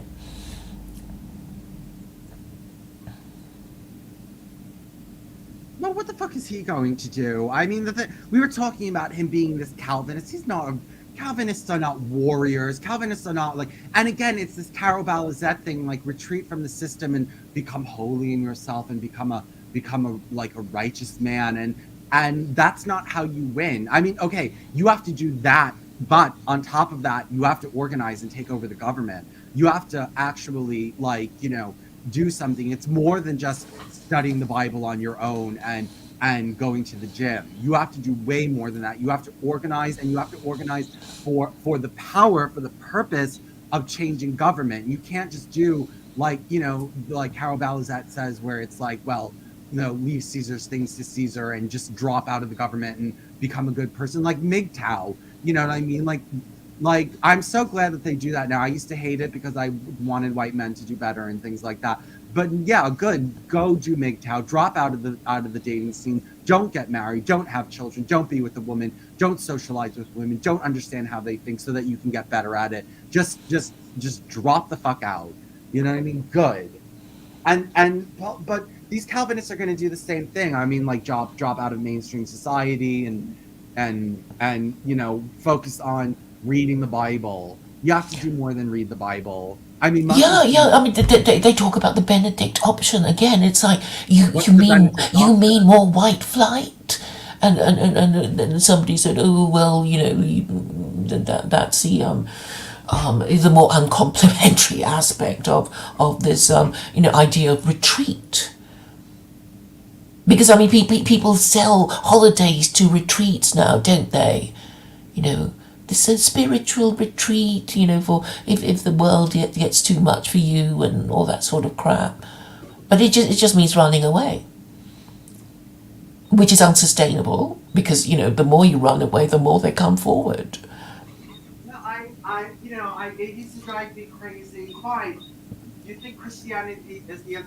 Look, let me tell you something. White men never make the right decision. Even when they get power, it's not the right decision because it's not lasting power, and they've created a problem for themselves. Like they say, every revolution carries the seeds of its own destruction. Well, when white man took over the world, he implanted all around everywhere, not only by his own deeds but by his own thinking, the seeds for his own destruction. He basically, then he made it worse because he just, of course they went around the world, fucked everyone over, and then created a weak system to sustain themselves so that everyone can just get revenge. And now their answer is more Christianity. More Christianity or shit posting. And more Christianity or nonsense. And nonsense, actually. A lot of them are into both. Actually, most of them are into both. These Christian right-wing men, they're not Christians. They're not religious men. They're not holy men. They're not like into sanctity and things like that. I mean, real men who are real Christians that go to Sunday, that go to service every Sunday, that read the Bible every day, that have deep religious understanding of things, don't behave like those men behave. They're more mild mannered. They're more appropriate. They're more serious. They're more stable. They have good jobs. They're married. They have children. They don't shit post on the internet all day. And when they do go on the internet, they don't post nonsense, and they actually talk about God. They actually talk about the Bible. They actually talk about theology. They want to talk about, what does this scripture mean? How does this scripture relate to this? And that's not what these men want to talk about. What does Paul Vanderklay talk about? Well, nothing much. He's just this fatherly figure. He's very patient. He smiles a lot. And, he's an intelligent man, and intelligent people can talk a long time about nothing in particular, and throw in a few words in so people think, oh, he understands our concerns, even though he never proposes solutions. And it's the hypocrisy of it. It's like, well, if you really believe in God, surely you should be worried about your idolatry and blasphemy, right? I mean, if you really did believe, then you would worry, and you're not just using your Christianity as lifetime membership to being white and middle class. You would be mortally afraid, but they're not. So they're just hypocrites.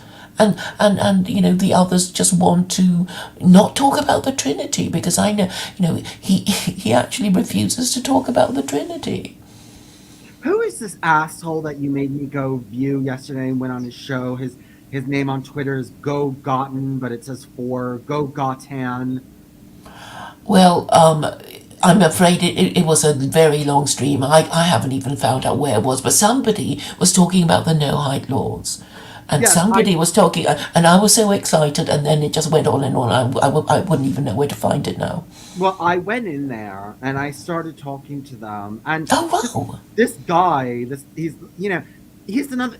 Everything is a fail and weakness with these people. So all he talks about is, he was talking about, and I see on his thing, it's the same thing: Masonry, Albert Pike, Zionism, the ties between Zionism and Masonry, and all this other kind of stuff. And but he's not into war. Okay, he's not into war. Like, we were talking about, like, is it appropriate to kill children in war? And I said yes, and I got thrown off the stream because that was just like, like, I got thrown off the stream. How do you suggest winning a war? Because the Jewish way of doing it is annihilating the entire Yeah, the civilization. Amalek, they're supposed to kill the children and the women as well, right? Yeah, that's the way you win a war. You don't win a war by just bombing military bases, because those can be rebuilt. You can't rebuild women and children. You can't bring them back. But I mean, the Amalek are supposed to be a special group. I mean, the most evil group of Gentiles, and they're religiously obliged to exterminate them. But if you ask them, it's like, is Amalek just anybody whom you think of as an anti-Semite? And they can't answer the question either. And then some rabbis say, oh, they've become extinct since the time of King David. You know, so they haven't even agreed whether Amalek is still around. Yeah, but take that principle. Look, yeah, I mean, I've always told people that, yeah, I think that, yeah, if you have an enemy, just go after the whole thing. And then they started getting, not all Muslims are the same. That's the other thing about the Jewish. In you Gentiles, he said, you cannot, If you have an enemy, you cannot look at individuals. You cannot say, well, these Muslims are good, but these Muslims are bad. Blah, blah, blah. No, you'll lose. Just get rid of all of it. Fuck the ones that aren't that bad. They're all bad. They all claim the name. They all feed the system in some way, shape, or form. Even if some of them have conflicting beliefs and things like that, get rid of them all. And these people will never do the thing. And even these alt-right men, you ever notice all of them, when it really, really, really, they all say the same things. I don't hate all homosexuals. I just hate the ones that are like this. But there's gay people that I'm okay with. You're never going to get rid of homosexuality if that's the way you think. And all of them make that exception. Well, there's some gays that I'm okay with. They all make that exception. You'll never win.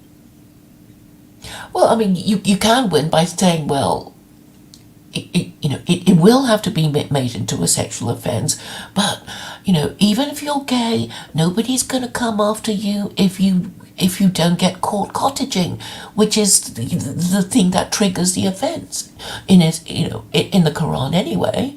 Because, I mean, the offence is stated as committing a lewd act, between a man and another man. And that's that is the element of the offence. It's not just sort of being gay or whatever that means. You actually have to be caught doing something. So I mean, there's a lot of room for manoeuvre. Because of the legalistic terms in which the Quran is framed. So that would be how. I mean, okay, I'm saying it's fair enough. It can accommodate everyone if they're going to be reasonable, but not if they're going to say, oh, but I don't want to give up my status as an unmarried parent and be considered lower than married parents. It's like, well, that's what you'd have to do if you want to fix a problem. Nobody's saying that everybody's got to be perfect, but these are the things that you'd have to believe to agree to the system. Yeah, I mean, but no, like, look, in Orthodox Jewish communities, they don't tolerate shit, or at least they didn't used to. I don't know what's going on there now, but and there's still sections of them they don't tolerate nonsense. I mean, Jehovah's Witnesses don't tolerate nonsense, and they have a much higher in-group cohesion. And they're actually, even though they don't believe in military, even though they don't believe in voting, even though they don't believe in affecting the government, I would assert that Jehovah's Witnesses have more in-group cohesion and can accomplish more in society than the dissident right, who don't really have very strong values and make concessions for homosexuals, for Muslims, for women, they make concessions. Yeah, and the thing is, they don't even have any rules at all. They only connect with each other. It's like, do you hate the Jews as much as I do, or do you hate the Muslims more? And don't you hate X group and Y group and Z group? And that's how they reach out to each other. It's all about, do you hate the things I do? And if so, then you're one of me. Then you're one of us. And that is, not a way to build a movement. Because, what you hate today, you might love tomorrow, or vice versa. Yeah. Or your comrades anyway, you might, think they're the best person until you disagree with them about something or other. It's based on who you hate, and it's not an ideology, and that's the thing. Well, I learned from the Jews that just make a set of rules. Even if you don't have a belief system, make a set of rules that people have to follow, and make it so that it affects society in a certain way and creates a certain kind of society, and that people can actually look at your rules and say, okay, this would affect society in this way, and that's what I want. What did Hitler do to the German Workers' Party, or whatever it was called, before it was the Nazi Party, when he was sent in as a spy to work or to spy on them by the government? What did he do that actually formalized the group? He gave them a 25-point plan, right? He made 25 points and said, this is what we believe in. Oh, I didn't know that. I thought, if you read Mein Kampf, he said, I had a bit of a think about what political party I had to join, and I thought, well, it had to be the workers because the middle classes were so bloody useless. That's what I remember from my reading of Mein Kampf. Okay, the 25 points of Hitler's Nazi Party, but he came up with that 25 points when National Socialist German Workers' Party. He came up with that 25-point plan when he first infiltrated. Um,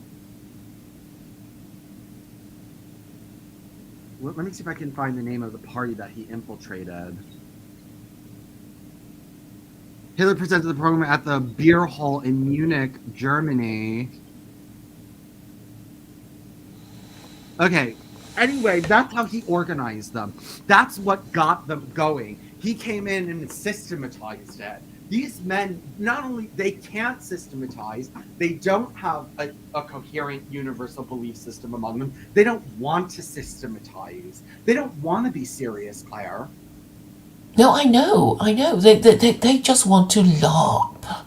They want to pretend they're doing something but not really do anything. They don't even talk to each other. In the, it,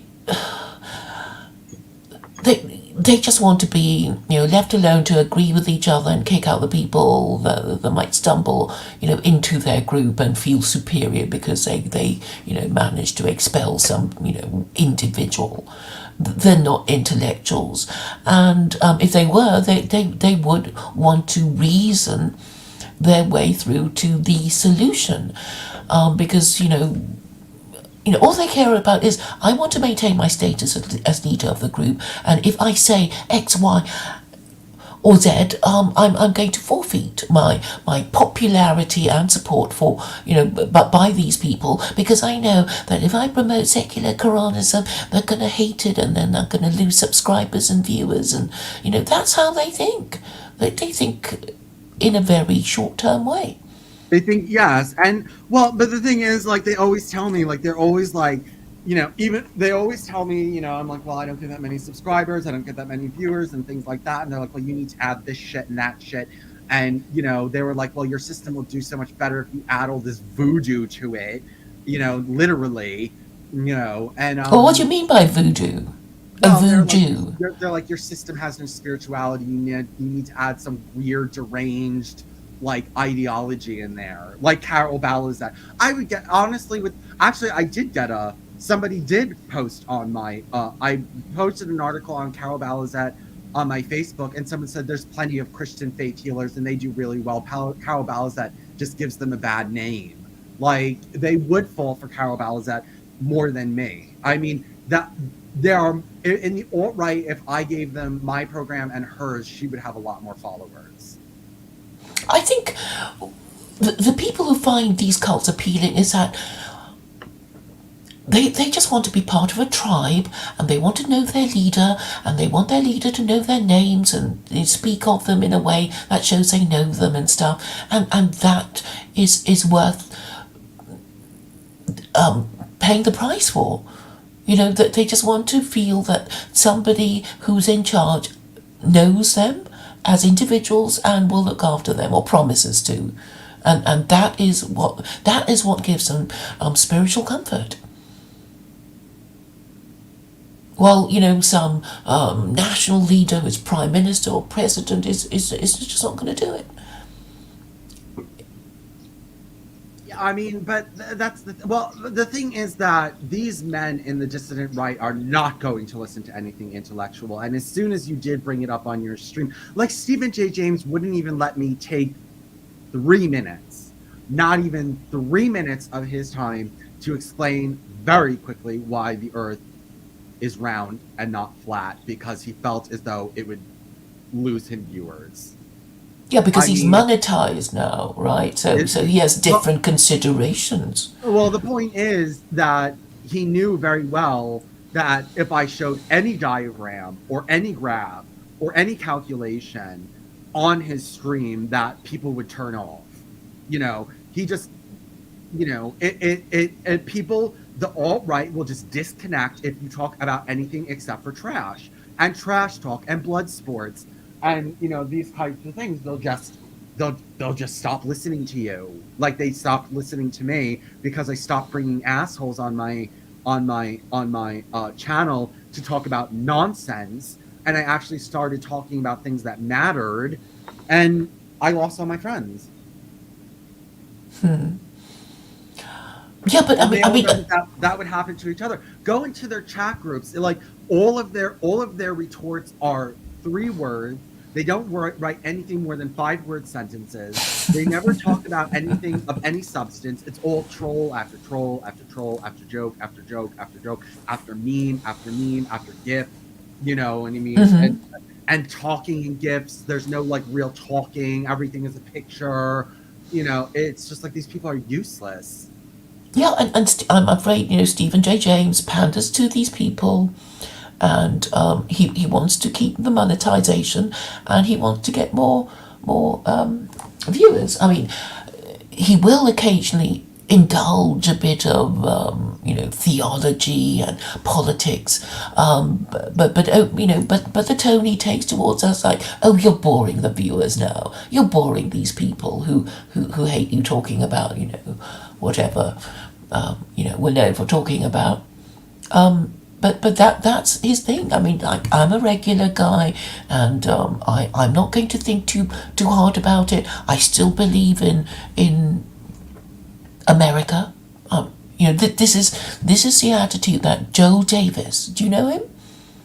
No. Well, anyway, he's this Australian anti-Semite, and he's still a neocon. I mean, he hates Jews and everything, but he's wanting to be under the American imperium, as is Richard Spencer,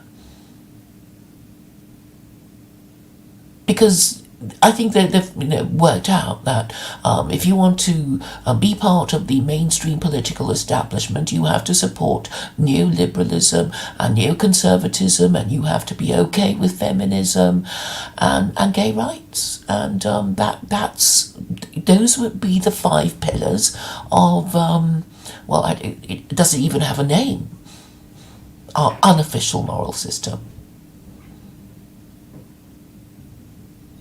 Well, they're not going to get anywhere without their point. And the other thing about them is that I always bring this up to them. The right cannot unite without a centralized, authoritative figure who forces them to all do something. They cannot unite. The left naturally unites, and the left naturally is all on the same page. And also the thing about the left, which each leftist is a leader. Each leftist goes out there and does their own protests. Each leftist writes their own blog. Each leftist does their own special thing that they worry about. Each leftist, and their memes are more serious, more cogent, more, uh, factual, more, even when they are just memeing and shit posting, it's a little bit deeper and has an ideological context to it that's congruent and understanding and that they all agree on, because if that they all agree on. Each leftist is a leader. Each But leftist, each leftist is a little Hitler. well, I mean, they at least agree that they want to stay mainstream, and that is what makes it work for them, because they know that that the political establishment backs them. But the dissident right are even worse. It's sort of, they know they need a leader, but they don't want to be put through the inconvenience of obeying their leader. So they actually prefer to be in their own little echo chambers and keep their viewers and subscribers and not go anywhere far. And they don't want a leader, or they don't even want to be leader, because if you're leader, then you're going to come to the notice of the security services, and they're going to target you. So they don't want that, and they don't want to be put through the inconvenience of having to support a leader whom they will expect to betray them sooner or later. Because it's happened so many times They're before. not willing. They're not willing. First of all, they're not willing to sacrifice. Number two, they're not willing to be smart.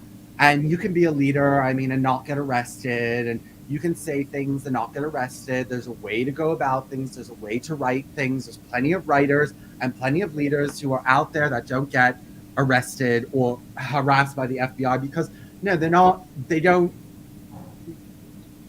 They're not. Like what's his name? The Jews said, I read an article about Gypsy Crusader, and they were like, the Jews contacted the FBI about him, because they said he was willing to go out to protest, so they felt as though he was actually a real threat because he had real world presence. Um, Um, but Gypsy Crusader, look, if Gypsy Crusader was like, okay, hi everyone, I do believe in racial differences, and I am interested in preserving the white race. I don't necessarily want to hurt anyone else, but I do believe in running our own eugenics program and blah blah blah blah blah. And he was all sophisticated about it. No, the cops wouldn't be all over him, and he wouldn't be in jail. You know, if you're like, and this and that, let me put on my blackface and talk to 12-year-olds, like, yeah, you are going to get in trouble if you do that. And that's the best of their leaders that they can put forward. Like, Gypsy Crusader is the best that they could do. And he's not even using his real name. And he's not even white. Oh, really? I didn't even know that. He's Turkish and Gypsy, or he's three things. He's Gypsy. I think he's Gypsy, Turkish, and white. You know, I think the reason why Western women basically want to have more immigration is because they want to replace their own men, because they hate them so much. They want their own men of their own race to be replaced. Yeah, well, because and the other men are much more savvy. Muslim men are smoother. Like, even though they're just as misogynistic, I feel as though they're classier about it. It's more like Allah wants women to be submissive, not bitch, get in the kitchen, ho. You know, it's like, you know, it's more classy. It's more mild mannered. It's more soft, seductive. You know, and backed by God. yeah, and backed by God, and don't you want, you know, and a chaste and moral woman is so much more attractive than a woman, you know, and they don't use words like hoe and slut. They use like immoral woman, or, you know, woman, you know, it's just a lot more, it's a soft kill, and women would prefer that, and women fall for that. Women fall for that because women fall for oppression. I'm sorry, like, I really admire women for a lot of reasons, but one of my biggest problems with women is that they accept and tolerate abuse upon abuse upon abuse, and they don't fight back. And if a woman was in charge, the whole society would just take on so many burdens and accept so many horrible burdens on itself that it would be crushed. A man is more likely to shrug off a burden and say, I'm not carrying that. I'm not tolerating that. I'm not dealing with that. Whereas a woman, you know, women stay in abusive relationships, and it's a lot of it is just because that's their nature. You know what I mean? Like, you know, they're more tolerant. They're more tolerant and more accepting, and, you know, oh, he can change. He can change. Get out of the relationship. Stop abusing yourself. But when they become, they just tolerate abuse after abuse after abuse after abuse. Yes, but I think men in a way sort of know that they're going to have to suffer too. It's sort of like, well, I have to join this political movement and it's got a good leader, but the leader will probably oppress me and make me do things that I don't want to do, and I have to follow orders if I want to remain in it. And, you know, I guess at the back of our minds, we sort of expect to suffer, and we think, you know, maybe we think, what I'm suffering is better than the other kind of suffering that I could suffer if I do things a different way. I suppose that is, you know, really what's keeping everybody doing the same thing that they kind of know is not the right thing. Or maybe people just don't know, that's why they stay paralyzed by their fear of change, because they don't know what to do, so they just stay in their lane, I guess, and keep walking because they don't know what to do, because nobody has told them in a way they can understand what the hell it is they're supposed to do. Hell, they don't even know if they're men or women, and that's why they don't know how to behave, particularly the men. They think they're children or they're women, and that's why their women hate them so much. They vote for more immigration. And the only way that men can grow up is to say, well, I'm a father now because I'm looking after my children and I have to support them. You know, that is being grown up. Otherwise, I guess you'll just spend, you know, the rest of your life indulging in childish things.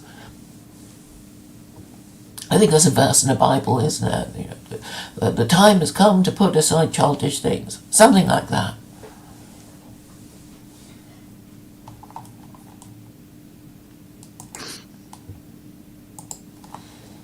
And yes, I guess thinking hurts the heads of too many people. And what I'm saying is that, this system that I was talking about with all these wheels but with no teeth because they've all been knocked off or something, they're all spinning uselessly, independently, and without connecting with each other because of the social and moral system we have. We don't have this pyramid system that's supposed to be stable. I mean, the pyramid system is basically the military system. You have a general and he gives orders, and then the orders are supposed to be passed on and performed, and the moment somebody doesn't pass them on properly or doesn't perform them, you immediately know where the problem is. But what we have now, through our indiscriminate universal suffrage, is, we don't know where the buck is now, the buck that is being passed round so quickly that, you just don't know where it is, who holds it. So there will never be accountability. You can never track down the person who's making all the wrong decisions, because by the time you find out who it was, they'll have moved on or be dead, and somebody else is doing, is committing a new mistake. But this is, a feature of democracy and matriarchy. I mean, democracy would only work if most voters were wise. And we know that they are the antithesis of wisdom. And nobody will admit it. It's like democracy is still our idol. Feminism is still our idol. Christianity is still our idol. Because nobody will actually say, these are the things that are destroying us. Okay, maybe once upon a time it helped us, the Christian empires who were global, but it's coming to an end, and nobody can make any sense of it other than to say something went wrong. If God exists, he would curse all these Christians for their idolatry and blasphemy, and also curse the Jews and Muslims who refuse to point it out to the Christians. I mean, that is simple enough for most people to understand.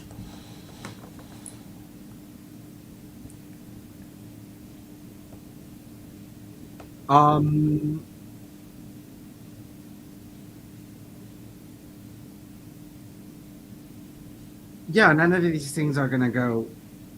Hold on 1 second. I just need to see something. Give me 1 second. I'm just looking up something. Mm-hmm.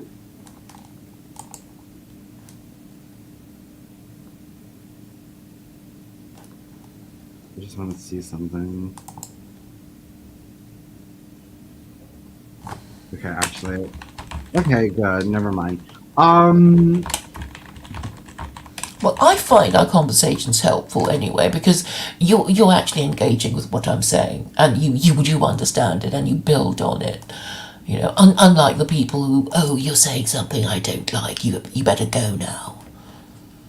Yeah, no, I don't generally cut people off. The only time I cut people off is if they can't understand my argument and they're coming with me at nonsense, like that guy Gerlat, whatever his name. You know who Gerlat is?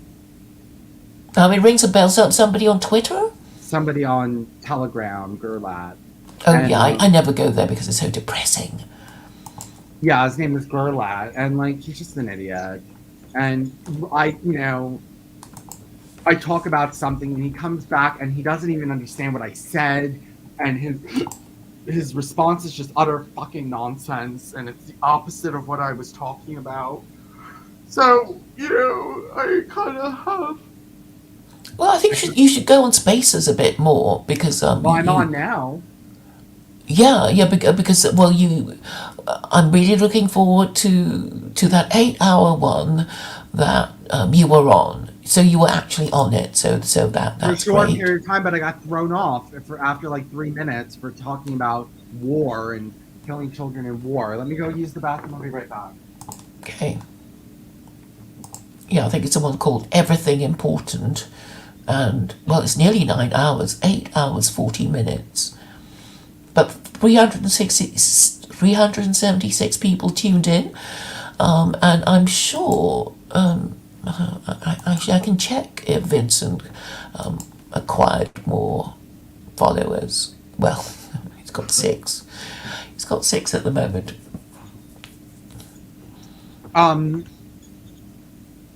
Actually, I just wanted to look last at well, she was saying commercial and banking. So you have at least you have some kind of plan for banking, because you're gonna get rid of interest rates and Yes, and fractional reserve banking.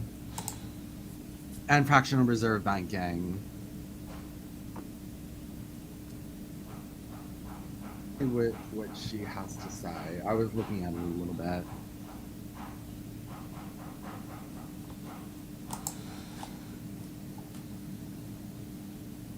Okay, commerce and banking.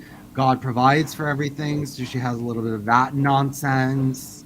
Not relying on the world for what you need. Ridiculous. She was word of name it and claim it Pentecostal, meaning that, like, word of God, like, name it and claim it, meaning if you just say it out loud, you'll get it. And I've read people who said that what's it called?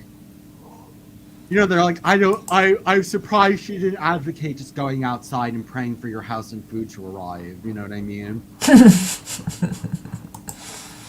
But this reminds me of, I think it was in the Beatitudes, like, ask and it shall be given, knock and the door shall be open, that sort of thing, in Sermon on the Mount.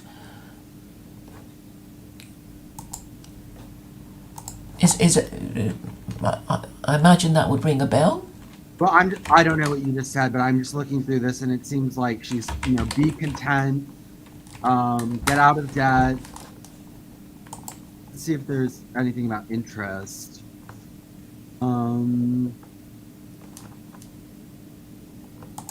Stop using driver's license.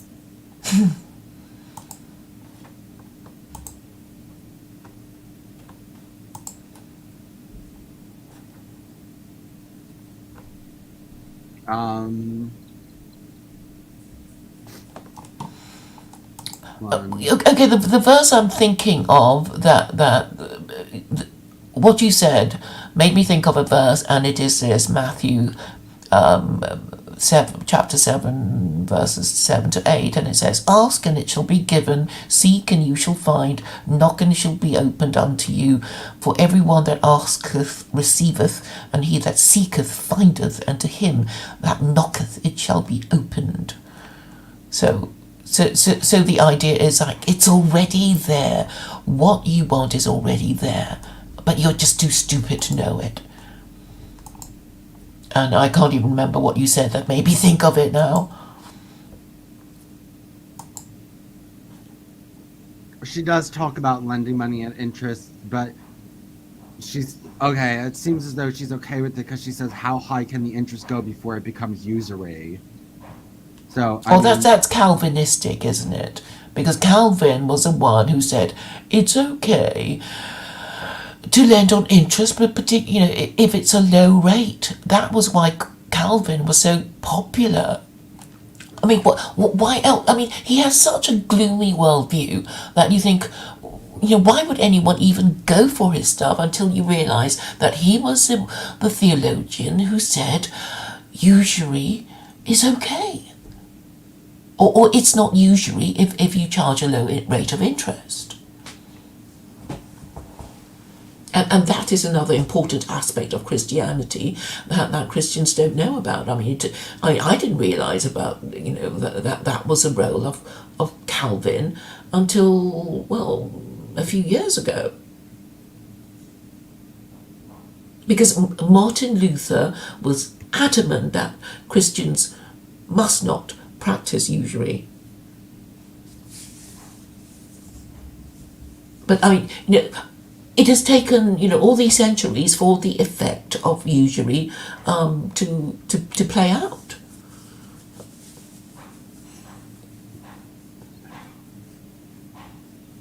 And obviously, usury is bad because we know Jews are not supposed to practice it on each other. We know it is bad because it creates income inequality, and it obviously makes the poor hate the rich. And this is obviously happening now.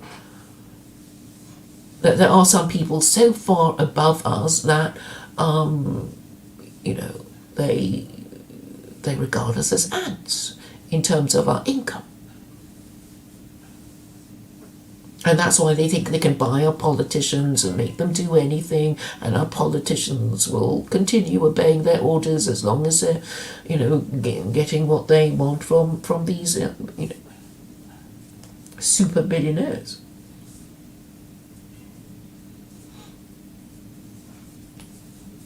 It seems like she was against donating blood. There's things about that remind her of Jehovah's Witnesses. No blood transfusion, calling God Jehovah, dropping out of the system, only having to follow the government, but only to the point that up to the point where they ask you to do something God told you not to do.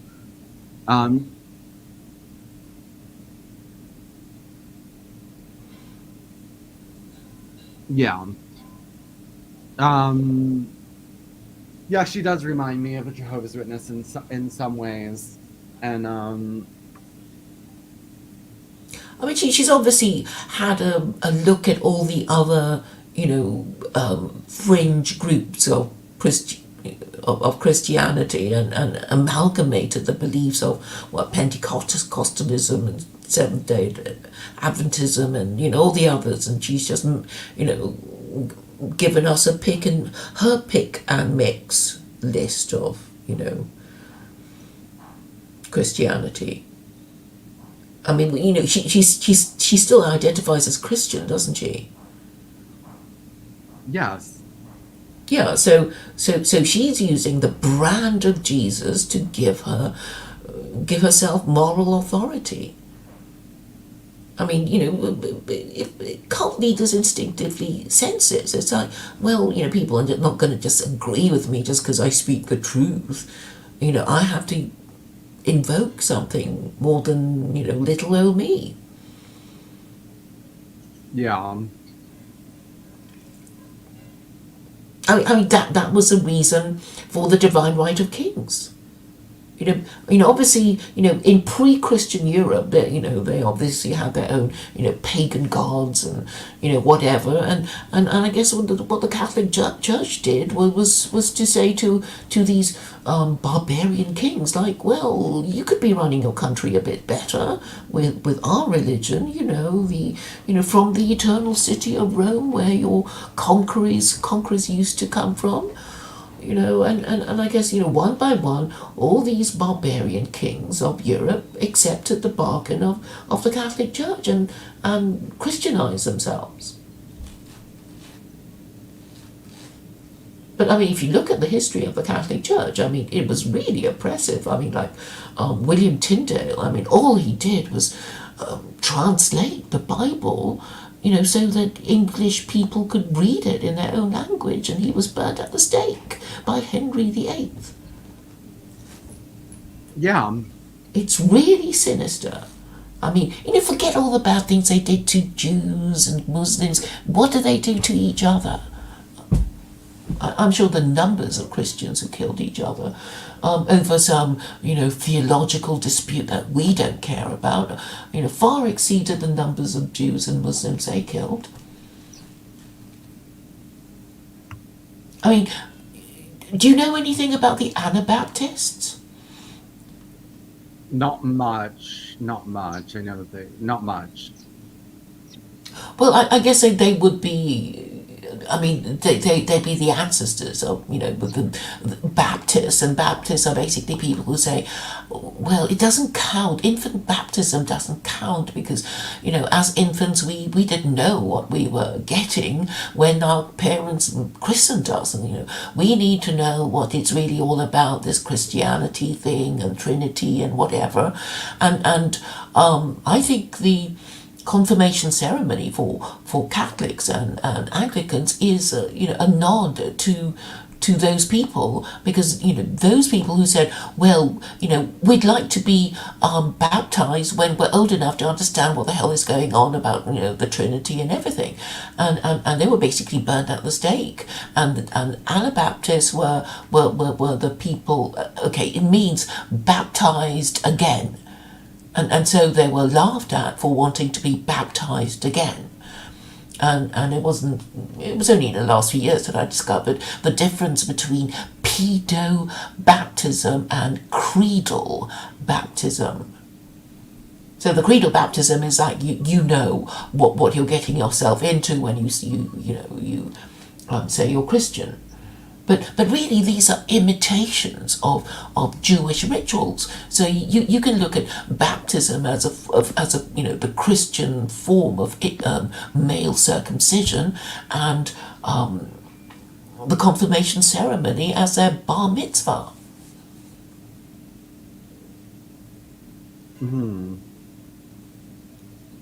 I mean, there are so many, rituals that have been, culturally appropriated from the Jews, so historically, Christians weren't even supposed to question anything about the Trinity, because it can't be explained in a way that makes Christianity respectable. So the only resort that the government could make was to execute people who questioned anything about Christianity. So the Orthodox Church, they decided not to bother with this confirmation ceremony thing. So they just baptized the baby. They dunk it in the baptismal font, and then wrap its legs up in myrrh and whatever, and say this is the one ceremony process for the Orthodox Church, and you don't have to bother about your teenage son or daughter asking you what the hell the Trinity is all about. They're still Christian, even though they weren't asked about it. And more recently, I discovered someone European saying, "Oh, I didn't. For some reason, you're just automatically registered as Lutheran if you're Dutch or Danish or something." Swedish, I think. I mean, because the idea is that all the subjects of the monarch belong to the monarch, and and they all have to follow the religion of the monarch, and that's why this person that I was telling you about was complaining about being registered as a Lutheran because this person didn't agree with being Christian at all. But I guess in the olden days you would have been burned at the stake. Yeah. But the modern Christian doesn't get that, because all these interesting historical facts have been hidden from them by the church and the government, presumably.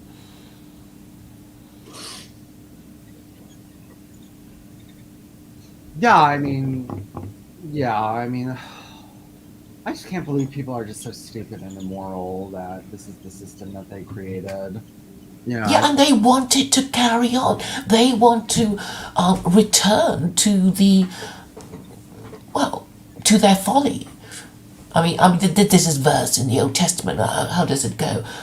Like a dog returning to its vomit, the fool returns to his folly. And that's what they want. They want to turn back time. I mean, they can't even sort of think straight, but they think they can invent this time machine and turn back time to the days when everybody was properly Christian and, denounced each other as blasphemers and heretics, burnt each other at the stake and went on crusades. I mean, I'm sure they love the idea of slaying Jews and Muslims in the Levant. That's why they call themselves a Knights Templar and all that. They just want to go back to doing that again. Yeah. But I mean, what is so sinister is that no educated person is going to talk about this. Yeah. Ooh, wait. Did I find her grave? Oh, I think this is her. Oh no, Denver, Colorado. No, this isn't her. No, this isn't her. Never mind. I thought I found her grave. Do you know where she died? Probably in Florida. That's where she was last. Claire, you should make a pilgrimage. Well, I was saying you should. I know you went to Florida on one of your holidays in the last few years, didn't you? Yes, I did. Claire, I'm gonna go because I have to get some things done. Yes, so do I. Thank you for inviting me. I think we managed to cover a lot of subjects, I think we were being reasonably coherent, weren't we? Or Yeah, I thought you understood what I was trying to say. Yeah, nobody's gonna watch this because it is coherent and it's not nonsense. So. Okay then. Thanks, Vincent, for asking me. Take care. Yep. Bye. Bye.